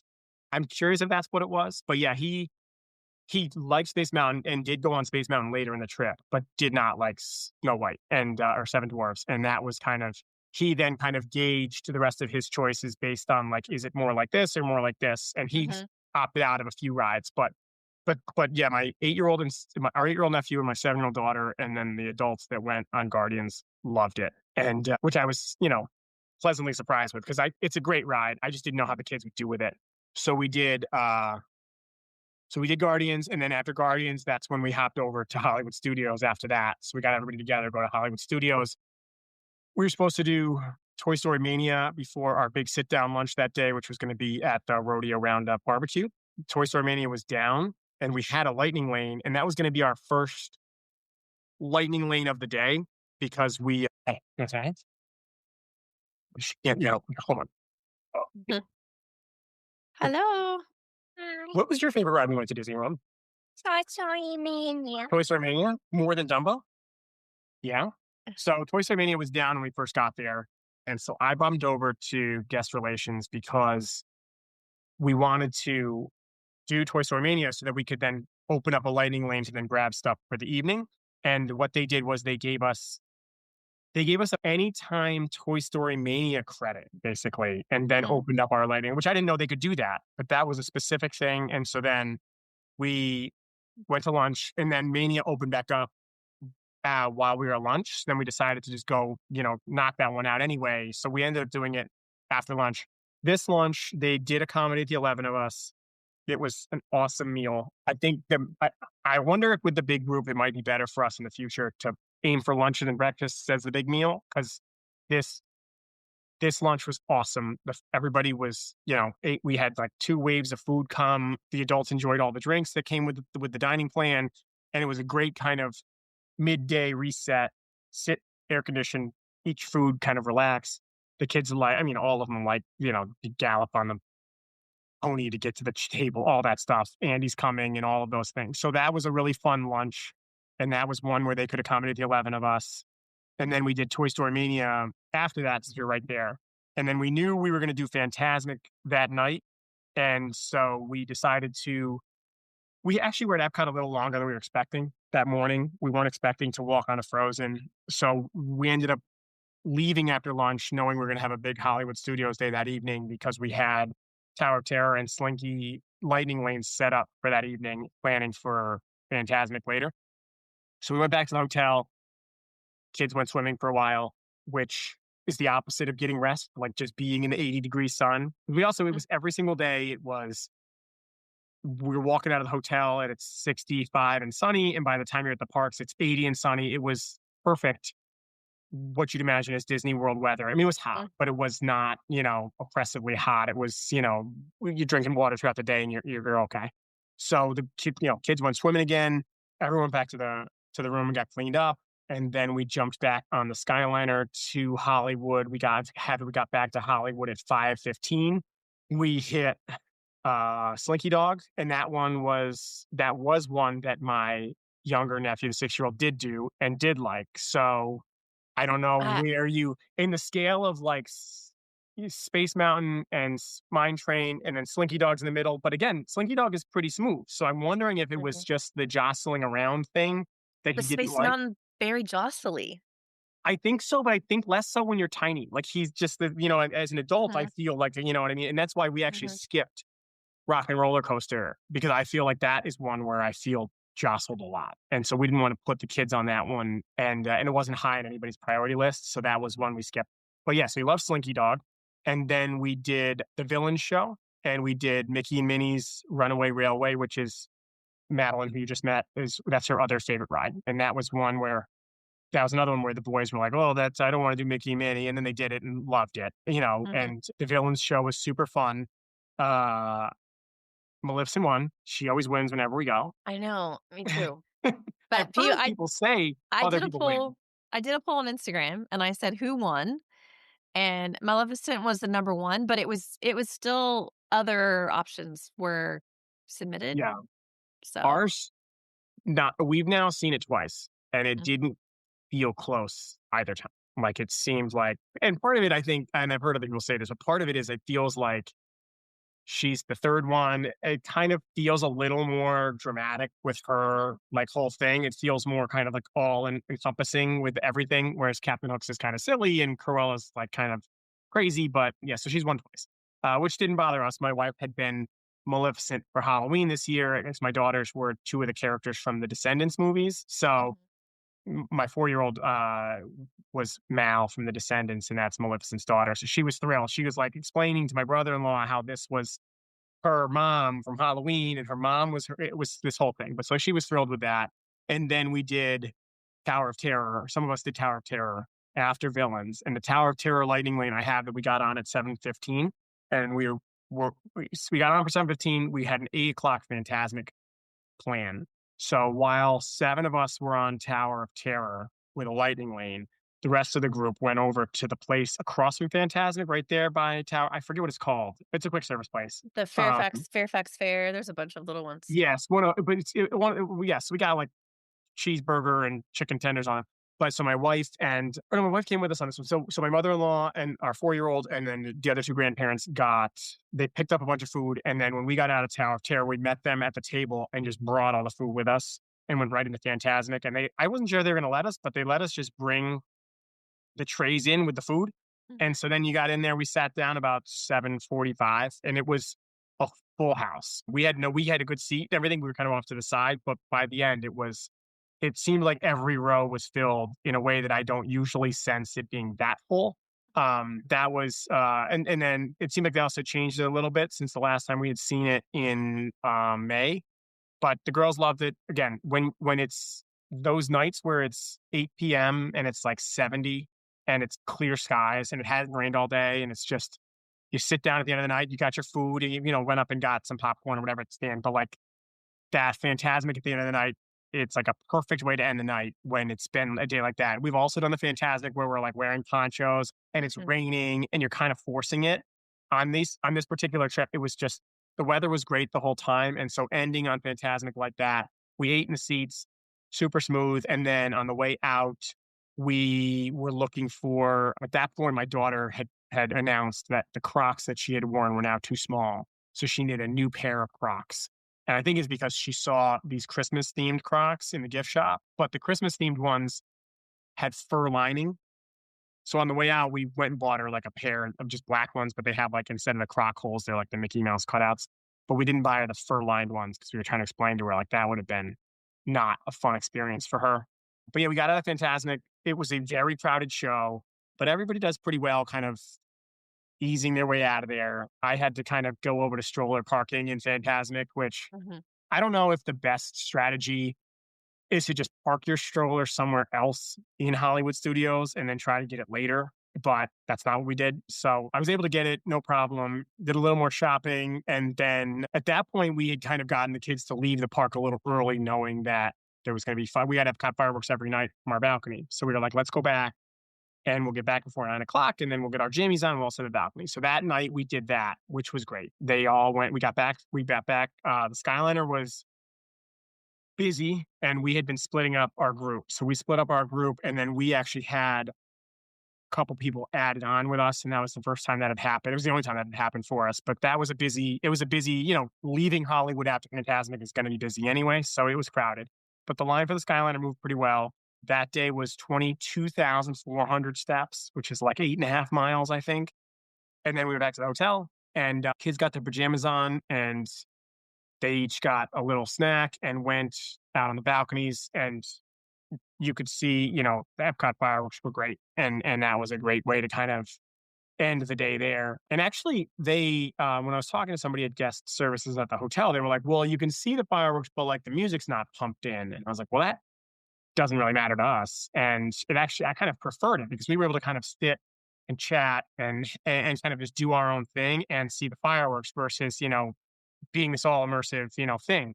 So that was a really great little perk. And that we just so happened when we got to the hotel, when we were checking in, I said, if there's something that faces Epcot, we'd love that. But obviously we had the 2 bedrooms. So there's only so many rooms in the hotel that whatever. And so they accommodated it. It worked out great. And the The one thing I'd say that at this point, it was at this point that we realized that we had totally botched the snacks, the dining plan. The first day or two, I was paying for the popcorn refill and buying, a Diet Coke or whatever, just because I was like, oh, well, we'll use the credits. I don't want to waste the credits, right? But then by the end of this day, it was like, okay, we have 36 hours left and like 20 snack credits. And so at that point, we were like, okay, well, at Animal Kingdom and the rest of the trip, we're just going to let it rip if they want something or, things like that, popcorn refills. So we ended up using all the credits by the end. But I think we could have, having now like done a trip with the credits and everything, I think we would have had a better pacing of it. But that's one thing that at first I was like worried. I felt like I had to like hoard them. And then by the end, I was like, oh, we didn't pace this correctly. So now with your snack credits banked and you're going Yes. to head to Animal Kingdom. So Saturday, November 22nd, Animal Kingdom time.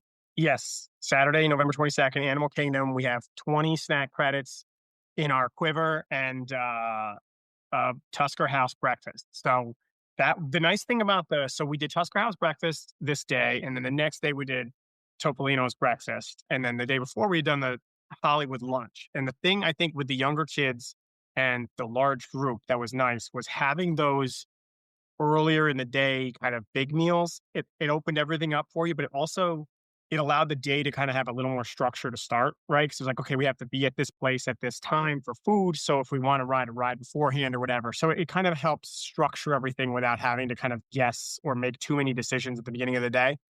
So we got to Animal Kingdom at 8. It was not crowded. It was, we waited behind one family and then took an 11-person picture in front of the Christmas tree out front, went right through. This was also the first trip that I finally figured out exactly what I could have in my bag and with the stroller so that I never got stopped at security. So I could push the stroller, they'd look, I'd go through, and I didn't buzz once. So that was like an accomplishment for me because typically I have portable chargers or whatever else in there that flag me. And then it's everybody's standing there waiting or I'm catching up. So I was really pleased with that we finally got there. So it was no stop. So we ended up getting into Animal Kingdom. We got some pictures done on PhotoPass, and then we're able to walk on the safari before our Tusker House reservation. So I'd say, our Tusker House reservation was at 9, and we were walking off the safari at 8:55, and it's right there. So I think we got on the safari. I think we got in there at 8, and we were riding the safari by 8:30. Which by the time you get over there, park the stroller and stuff, and we really just walked on. And then we had to wait one extra truck because there was 11 of us that wanted to go on the same, vehicle. But that was smooth sailing. We saw a ton of animals. My brother-in-law's dad is a zookeeper. He's like the elephant person at the Syracuse Zoo. So he was like thrilled to see all the elephants there. But then we saw a couple of lions, a couple of cheetahs, a ton of rhinos, like hippos everywhere. Like they were all out and about. And I know people say to go on it early. We've had hit or miss luck with the safari. We've had times before we had one safari where like one of the younger rhinos like just sat on the path. And so the truck had to like stop and wait for a while, which was like memorable. But this particular safari, we had a ton of animals and a ton of different ones, right? Like all the, I'm going to say weird ones. I don't know their names, but like all the different like things with giant horns and all sorts of little warthogs everywhere, like all sorts of stuff. Everywhere you turn, where they're like, oh, sometimes there's this thing here. There was animals. So that was And was this the first time on Kilimanjaro Safari for some people in your group? Well, I think so. I think so we do it that's a must do for us, not every trip, especially as like the way to start Animal Kingdom for us. But I think that was a first for some of them. But yeah, it was jam packed with animals. Like, what a great first time for them. Yeah, no, it was really good. Yeah. And there was weird as you're coming around, the turn, you kind of look to see if there's going to be a lion out. There was a female lion kind of perched on the rock. And then as you come around the turn, the male lion's like laying on the other rock. So we actually got a couple of lions, a couple of cheetahs. So it was really good. And the kids were loving it because everywhere they looked, it was different stuff. And it's not like sometimes where you're like, oh, if you squint over there's a cheetah kind of napping in the bushes or whatever. Like it was full blown everything. So then we get off that, we're right at Tusker House. We go in there. They could accommodate the 11 of us.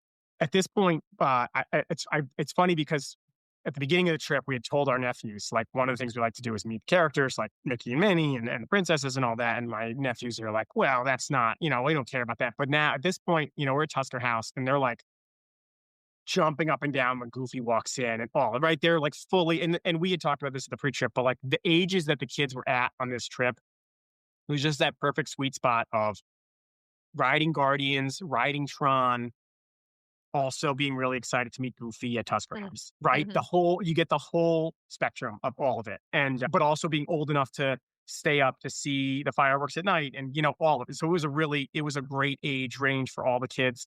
The Tusker House breakfast was good. That was the first time we'd ever eaten at Tusker House. It was good. The character breakfasts to me are all relatively similar. I find Topolino's to be the best of them just because it's not a buffet. But yeah, they're good. And I'm not a huge Chef Mickey's fan, so I wasn't sure where Tusker House would fall in that scale. And it definitely was pleasant surprise, better than I was expecting it to be. Much better food. Yeah, well, I know some people love Chef Mickey's, and I'm like, if I never eat at Chef Mickey's again, it wouldn't be the end of the world for me. I don't mind a character breakfast, but I would eat at the place in Norway. I would eat at Tusker House. I would eat Topolino's all before Chef Mickey's. But that's just based on our experiences. It just feels Chef Mickey's, it's all about the vibes because you're in the contemporary, the monorail's going through, but the food quality's not there. right. And but for me, the vibes of the contemporary and the monorail going through are not necessarily perks. Like I get that that's like a Disney classic experience, but that's one of the ones that's not as high on my list. So it's not like I'm like, oh, at least I'm in the contemporary. Do it, you know what I mean? Like I would prefer to be at the Poly and be in those vibes at Ohana. Is it Ohana? Yeah. Yeah, and and that food is also not had traditionally my favorite. But in terms of character breakfast, Tusker House was a pleasant surprise. Definitely higher on my list than I expected it to be. And when they can accommodate the 11-person table, it also just adds to the experience for the group because then it's like everybody's together and that helps too, right? So after Tusker House, our group split a little bit. The young ones, my wife and I took, and my sister-in-law took the young ones to Rafiki Planet Watch. We had never done the character animation part, and my girls love a petting zoo, which not my favorite, but there's a good hand washing station there. So we went in, we looked at all the lizards and all the stuff inside, and then we went and did the petting zoo, and then the time when we got there, we hit those things, and then it was time to draw, and we drew. It was all Zootopia this week because the new movie's coming out, so we drew Flash the Sloth, which was super fun. And then they gave my 4-year-old, crayons and some paper to color on, like a coloring page. And then my 7-year-old and my wife and I and my 6-year-old nephew and my sister-in-law all drew Flash. The others in the group, I don't know if they were shopping or if they hit a ride or something, but they just didn't come on the train with us over here. So I wasn't sure what they were doing over there, but we liked the Planet Watch thing. The train was super easy. I mean, it goes every like 5 minutes, so you're not waiting for that. You can kind of be there as long as you want. It does seem to lean a little more towards younger kids in terms of, seeing something, unless you have a kid that just really wants to see all the animals. Like it was right in my 4-year-old's wheelhouse of seeing some animals, doing some drawing, and then heading out. So we had a good experience with that. And I was pleasantly surprised with how all of our Flash drawings turned out too. Like they do a really good job of like coaching you through it. My 7-year-old, she likes art, she did a really nice one. Mine, like if I showed somebody, they would know what character was, and that's not something you could typically say about my drawing. So it was a really good experience. And I don't know if there's a way of knowing before you get there, like what the drawings are. I do worry because like we liked Flash, like that was a good one for us. We liked Zootopia. My daughter, my 4-year-old actually picked out a Judy Hopps. Like instead of getting a princess dress this trip, she picked out a Judy Hopps thing that she had seen because they were pushing the Zootopia stuff. But I could see the neck when we were leaving, it was like the police chief, the water buffalo character, and I don't think anybody would in our group would have been like thrilled to draw that one. So I don't know if there's a way of knowing in advance like what the options are. I don't think so, but we used to, as part of our trips, go back there and ask them, what are your current characters? Sure. Because people would ask us so often that we would just report back. But I don't think there's a way to tell. It rotates every shift. It's not, so it's, you could have done like 3 in a row and done different characters because they were doing somebody before Splash, and then we got Flash, and then it was the Buffalo guy after that. And so it was, I mean, it's a cool experience. And if you're kind of just into drawing or you happen to land on a good one, like it could be awesome. But I could see it being a little bit less exciting if it was a character either you didn't care about or was more challenging or less challenging or whatever. Mhm. But overall, we liked that. We would definitely do it again if the kids wanted to. And so after Planet Watch, we had a group split again. They went older kids on rides. My younger daughter and some of the grandparents waited in line and met Moana. And then they went and saw the new Zootopia show, which my daughter liked very much. And that was fun. And then we did Everest and Flight of Passage with lightning lanes. And that was another one where my 7-year-old had done it before, but my nephews both loved that one. And then Everest, my 6-year-old nephew skipped Everest, which I think was a good call. Because I said to him, if you don't like Mine Train, I don't think you're going to like Everest, which we all decided afterwards was a good decision. But the rest of us, my daughter and our older nephew, and then the adults that went, Everest is one of my favorite rides. And then Flight of Passage was good. And then at that point, our 4-year-old fell asleep in the stroller coming out of Zootopia. And so we went over and went on Dinosaur because my nephews had done Dinosaur 3 years ago when they were there and remembered it being like their favorite ride. And so my wife was able to grab us a lightning lane for Dinosaur. So like she and my mother-in-law went and like sat in the front and like they found some shade where my daughter slept. And then we ran kind of across to the back and did Dinosaur. You had to go through all those walls. Yeah, right. But Such the kids a liked hallway. it because the cranes were all moving and stuff when we were out there. So they liked that. And then there was the big, as you're kind of coming around that last bend, there's the big poster of what it's going to look like. So then they stopped and they were looking at that and stuff. So they like that. Yeah, Dinosaur's fine. I mean, it's a good ride, I guess. My daughter liked it. She hadn't done it before, which I didn't realize. So like, I think she really did like it. She wasn't expecting like the level of jostling, but that one it's a smoother jostle. Like it's by design, you're kind of getting bumped around. So, but yes, we did that. And then we left and that was the end of our Animal Kingdom. And again, theme for the trip was afternoon swim at the pool. And at that point we were just ripping snack credits. So all the kids got gelato afterwards at the ice cream stand. And then the guy working the gelato stand only he hit my band like 4 times trying to charge us and ended up when we got back to the room, I was worried that he was going to charge us like 12 snack credits because he hit it. It turned out he only charged us 2. So we walked away with like 5 gelatos and still hadn't burned all our snacks. And then we were like bonus snack credits, but which was fine because we knew at that point, as we went to Magic Kingdom that night, we didn't have like a firm dinner plan. So we were like, kids can get pretzel or whatever and things like that. So then after swim, gelato, everybody got cleaned up. At that point, we were kind of we still had to go back and do Tron. So everyone's going back to Magic Kingdom.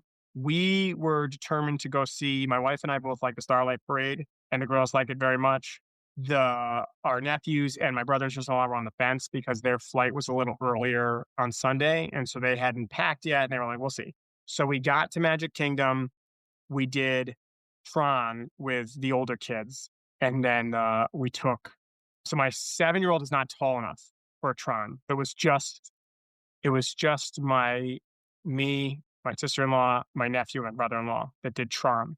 And so then my 7-year-old and my 6-year-old nephew went and the grandparents took them over to do there's like a dance party area right outside. They do like this outdoor, like there's like smoke and flashing lights and all these things. And it's whatever. I forget what area, but it's right by where Space Mountain and Tron are. So 4 of us did Tron and then came out and then scooped up the other kids and did Space Mountain, which was my wife was able to get another lightning lane for based on, the whatever had popped up. So they did a dance party when we did Tron. My nephew loves Tron. He says that Tron is his favorite ride, but I'm convinced that whichever one he does more recently between Tron and Guardians will just be the one he says is his favorite. But those were both, I was surprised that he went. So I was surprised he went on Tron because the day that we were going to do Tron, that first day, the plan was it was going to be my wife and I and my brother and sister-in-law, and that he was not going to do it because at that point he had done Space Mountain, but that was like the most intense thing. And we hadn't done Guardians yet. So we were kind of like, oh, I think it'll be too much for him. But then by the end of the trip, he was thrilled to have done it and he liked it a lot. So that worked out. hit Space Mountain. While we were doing all that, my wife and mother-in-law were beginning to hold down a spot for the Starlight Parade. So we Where got at? back to Magic Kingdom about 5:30, did a couple pictures, things like that, made a plan, kind of split up. They took the stroller, and I would carry back, so between the stroller and the backpack, and then the two of them, and then my 4-year-old, they had a pretty good spot. And then like they were just taking turns taking her in a confectionery or whatever. So she got some snacks. We Where set were up they where were they holding the spot though? on Main Street, which is where we like to watch the Starlight Parade from. So we're over on Main Street, right next to like the watch. It's like the watches store, kind of as you're walking next to the left before the confectionery. She went over there. They parked the stroller. Another little tip: if you're saving seats, which I'm sure most people know, but people can't sit in front of the garbage cans. So if you use the garbage can as one of your kind of like bookends, you can kind of create your space a little better than if you're just in open, because if you're in open space, people kind of nibble at the edges of your space and kind of bring you in a little bit. So we kind of set the stroller up on one side, put one person by the garbage can, and then the middle of that was pretty well secured as two bookends. And then my wife did a quick service hiccup order at Pinocchio's. So when we were coming off Space Mountain, I looped over, grabbed that. My brother and sister-in-law went over and got the boys hot dogs from Casey's Corner. And then we all kind of converged and did the Starlight Parade. We kind of ate on the curb. And as we were kind of getting there, each kid got to go to confectionery and use a snack credit at the confectionery. So, whatever thing had the most toppings, I don't even know if they ate the things, but it's like, one of them got a Rice Krispie treat with chocolate on top with all these things, these gigantic things, but they got them with the snack credits. And so they were, I think buying the thing was half the fun. I don't even know how much of it they ate, but saw the Starlight Parade. That was great. And then it was actually much smoother than I was expecting to get out of Magic Kingdom, because we did not stay for the 9 o'clock fireworks. So I was worried leaving the Starlight Parade, it was going to be bottlenecks like how it was leaving Hollywood after Fantasmic, but it was not the case. It was because we were foregoing are they 9 o'clock fireworks? Yeah, I It think so. was much smoother getting out. So we went over first bus out of Magic Kingdom to Riviera. We caught the first bus, and the kids were asleep in the room by like 9:30, and it was like I was stunned that it was that smooth, which is great. And much like Fantasmic the night before, I love ending the night with something like that. Right? We didn't do the Christmas party this year. We probably would again with this group in the future, but we would do it kind of taking the day off and then going at 4 o'clock. Mm.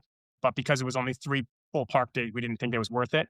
But the ending the night with the parade or ending the night with the fireworks is, for me, I think, how it should be done, right? It's just kind of the exclamation point at the end of the day. And the kids all loved it. I mean, again, the theme of the week was my nephews not knowing what they were signing up for in terms of the rides or anything else, and then totally loving it. And every time I looked over, my 8-year-old and 6-year-old, they're raving to the character, trying to get Pluto to wave to him during the parade and stuff. And I was a little worried because, an 8-year-old boy can talk a big game. I was a little worried he was going to think some of it, he was too cool for it. And he was not. He was like fully immersed in it, loved it. And so that was great. And I knew my girls were going to. So it was like just all of them being together, doing all that. It was great. And so, yeah, it was So busy.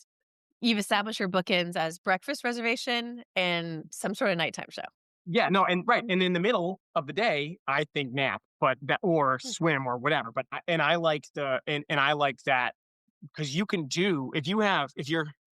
It's probably not the most efficient if you're trying to maximize every moment, but I like starting the day at a park and doing a half day, and then doing a half day at a different park later versus like 10 hours in a row at one place, because we've been a lot now, right? So it's not like I feel the pressure to go and see every single thing every single time. So we're more like we know the areas of the parks that we want to go to and do those things. We want to try to intentionally do something different at each park each year too. But I much prefer a couple hours at a park, midday break, couple hours at another park, versus the long day at one park. But But each their going own. this time of year, it is almost necessary because 3 of the days that you were there had Mickey's Very Merry Christmas Party. Like, you really have to have park hoppers in order to Yeah. adjust to that. And one of the other days I think was a Jollywoods party too. So it was, There was a Jollywood too. yeah, which really, again, part of the benefit of that, which is not really a benefit, but a silver lining, is that it took away some of the decision fatigue at the Mhm. beginning of the planning because it was like, well, we have to be, if we want to do Starlight, we have to be at Magic Kingdom on Saturday. It has to be Saturday the 22nd in the evening because that's the only day in our Mhm. trip where we're all there and we all have park tickets and we could do it, right? And so that kind of thing, and then working off that, then it's like, okay, well, then that means the other night's going to be fantastic, right? So then it kind of helped structure us in a way where it's like if you have just a full buffet of all of the options and you're kind of just trying to structure it, it's a little bit crazier. But yeah, it can be tricky with the planning. And thankfully my wife is really organized in her thinking in that way. So it makes it much more manageable. And because of the planning in advance and the lightning lanes and all of those things, we knew kind of our segmented parts of the days that it was like, okay, well, this section, it maybe this section of the day, it's like we knew we'd be in Magic Kingdom. We knew we had our goals. We knew we had certain stuff. Anything else was just going to be, icing on top. But we try to stay flexible within those portions. Like walking on a safari before our breakfast was not our plan. We were planning on using a lightning lane later, but it just so happened to work out. And that allowed us to go grab Space Mountain for that night and things like that. Amazon 5-Star Theater presents real customer reviews performed by Ed Helms. Tonight's review, Tactical Jacket. I was living a simple life. Didn't get out much. Then, I bought this jacket, and everything changed. Women came flocking to me from lands domestic and foreign. I bought a motorcycle. Started hanging out with drug dealers, but like rich ones. And we flew helicopters. I ended up taking down a communist regime with a band of rebels. On the 245-day sailboat voyage home, I was attacked by a shark. I knew it was the jacket he was after. I tossed it, giving up the jacket in exchange for my life. I'm alive today, but jacketless. We'll buy this jacket again soon. 5 stars. Amazon customer 69. Thank you for listening to Amazon 5-Star Theater. Looking for unforgettable gifts this holiday season, like a jacket that becomes your whole personality? Shop the perfect gift this holiday on Amazon. 'Tis the season for identity theft. This time of year, most of us are checking off our holiday gift lists. But guess what? Identity thieves have lists too, and your personal information might be on them. Protect your identity with LifeLock. LifeLock monitors hundreds of millions of data points every second and alerts you to threats you could miss by yourself, even if you keep an eye on your bank and credit card statements. If your identity is stolen, your own US-based restoration specialist will fix it, guaranteed, or your money back. And all plans are backed by the $1 Million Protection Package. The last thing you want to do this holiday season is face drained accounts, fraudulent loans, or other financial losses from identity theft all alone. Make this season about joy, not identity theft, with LifeLock. Save up to 40% your first year. Call 1-800-LifeLock and use promo code IHEART. Or go to lifelock.com/iHeart for 40% off. Terms apply. Okay, only 10 more presents to wrap. You're almost at the finish line. But first...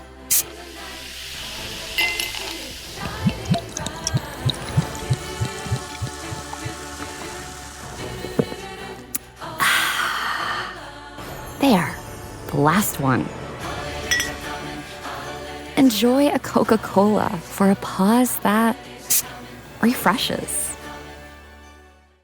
So the last day was and that day was 22,800 steps. So not quite as many as the other two, but still over 20,000 is a lot of steps for me. So Mhm. the last day, Sunday, the 23rd, was checkout and departure, but our flight wasn't leaving Florida until 7:30, and our other part of our party was leaving at like 5:30. So they didn't have park tickets that day. So we had kicked around the idea of doing Disney Springs or something like that. But the boys it was a Sunday. The boys are big football fans. So they were like, you know what, we're just going to go find a couple of TVs somewhere and, you know, relax. And so then we kind of were like, okay, so we had the Topolino's breakfast. That was a 9 o'clock breakfast. They were able to accommodate the whole group. And because we were in the Riviera, I just popped up at like 7:30 and was like, hey, we have a reservation at 9. And they were like, yeah, shouldn't be a problem. And they have like those big circle tables and a couple other tables that are designed to suit larger parties versus some of the places where they kind of put things together.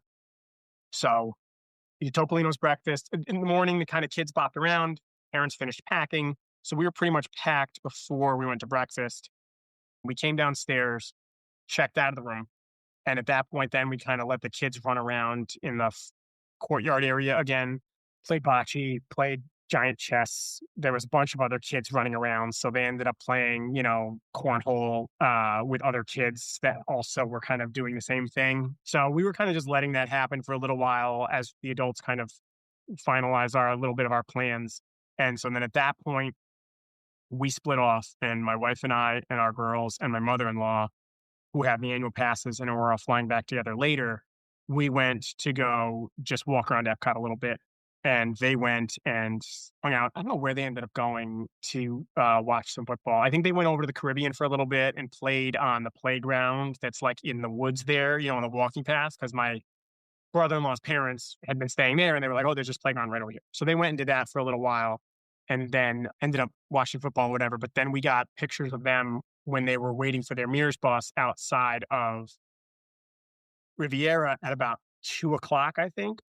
That's when the characters rolled up. So as they're walking out with their bellhop thing, the bus is unloading and like there. So I'm getting pictures of them like high-fiving Donald and Goofy as they're leaving to get on the bus. I was like, what a great way to kind of end the trip, is like the characters are coming through. So I don't know if they're going to keep doing it. I think it's great, especially that time of day. It was like 1-2 o'clock every day and people are kind of coming in or leaving, and it's such a nice little like thing, and it's silly and it's not necessary, but it's great when they're just kind of walking around and it's not that formal, like waiting in line to take your picture and like high five, right? It's like you're kind of walking around. And at Epcot, when the girls saw Aurora, she like took them by the arm and they just kind of walked around France for a few. It's like just stuff like that where it's totally different vibe than you waiting with your autograph book and you kind of hand them the autograph book and then you stand, it's a totally different thing. So it's a really great little detail. I hope they do it at all the places, but we loved it. It was at Riviera. And so then we were at Epcot when that was happening for them. And so we were at Epcot for a while. We just kind of moseyed around. My daughter loves the Three Caballeros. I don't know why. So we went over to Mexico and did Three Caballeros, and we did Soarin' again because my little one had skipped Soarin' the first time because she wanted to go back and night swim. So we did Soarin'. And again, those were just walk-ons. And it was like a perfectly little added benefit of just, that's the thing my wife and I were talking about, how the amount of days that we end up at the parks, it's probably about a push in terms of value for getting the annual pass with the DVC, but it's a little cheaper. I mean, it's not cheaper because you're paying for the DVC, but through the DVC, the annual pass, I forget it's like the Warlock Pass or whatever they call it. It's the number of days that it works out to be with park hoppers we're right about that number of days. But because we had it 2 different days on this trip, we did extra time at the parks just because we were like, we can just go in and kind of meander and The see something we wanna flexibility. see. Right. And it takes away the pressure of like, well, we're going to either sit at the hotel or we're going to go to the Disney Springs or whatever. And so we were able to do that, which I thought was great. And it takes away the pressure of feeling like you have to maximize every moment you're at the parks too, right? So we went with no plan at Epcot and kind of did our thing, and a couple more quiet rides, another popcorn refill. I think that we ended up using all of our snack credits because by the end, I think all the adults were just grabbing like double espressos from like the hotel and stuff because we needed them, but also it was like, well, it's, at this point it's included. And then we went, and we did a couple more. That was our last minute shopping stuff too. So the girls went and got like the pens for their teacher, the ones with Mickey Mouse on it or whatever, and things like that. And then we headed back to the hotel And we were just kind of camped out there. And we ran into Goofy and Donald briefly. And then Mears came, picked us up, brought us back to the airport. Smooth sailing. Southwest. I mean, it was Mears dropped us off. It was right on time. Southwest. We checked in, dropped all our bags, went over, and then everything went off on time. Right over there by that Southwest, there's the food court there. So we got the girls like pizza or whatever, and our flight departed, and there was no delays. So it was really smooth sailing all the way around. And I think at the end of the trip, I decided that Riviera is probably our favorite hotel now. I've always been and still are huge fans of Boardwalk. I liked Polynesian, actually really liked Caribbean too because of the proximity to the Skyliner. But the Riviera, because it's smaller, it's a smaller footprint. It's this big, tall, 10 floors, but it's so the food for my wife with celiac, the food options are as good as you can get, both in terms of Topolino's, but also in terms of Primo Piazza. And then I grabbed a couple drinks throughout the trip at Bar Riva, but we didn't actually eat there.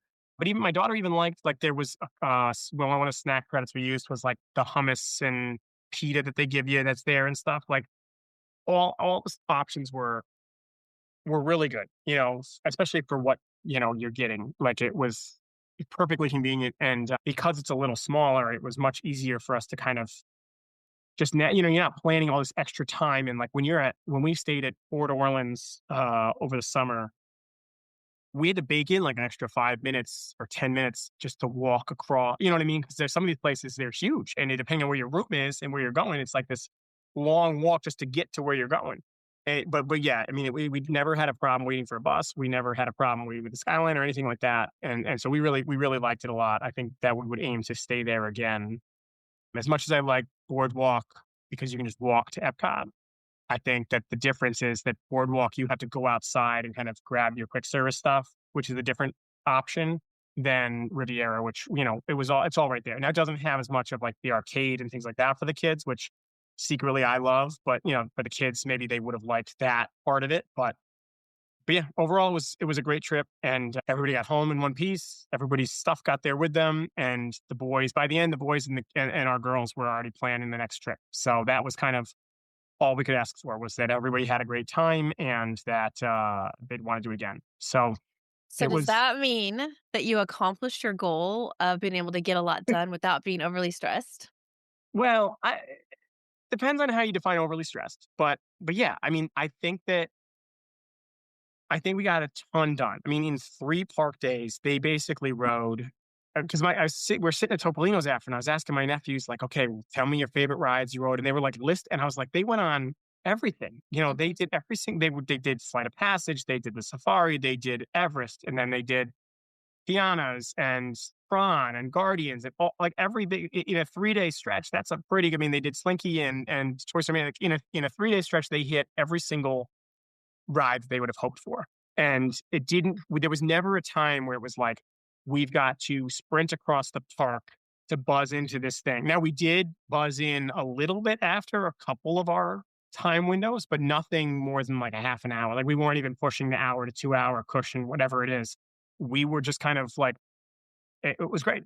There was stressful. I mean, moving 11 people around Disney World days in a row there's stress baked into that. Mm-hmm. And in the flexibility that we tried to maintain, there was also sometimes disagreement about what we should use that flexibility for, or like what the priority was and things like that. But overall, it was a great trip. And I think that the kids, I think my girls would say it's their favorite trips they've taken so far because the cousins and all that. The boys want to go back again soon. So I think that overall it was a really good trip. Yeah. So you're annual pass holders and you go enough to justify buying them. When's your next trip? Well, no, it's not on the books yet. This DVC trip we took from points from 2026. So we took some from future points. We have 200 a year. And I think that this trip was like 300. So we have like 100 for 2026. And then you can also add on or whatever. And then we also have done, because with the annual pass, you can do the times when they do like the 35% off on rooms.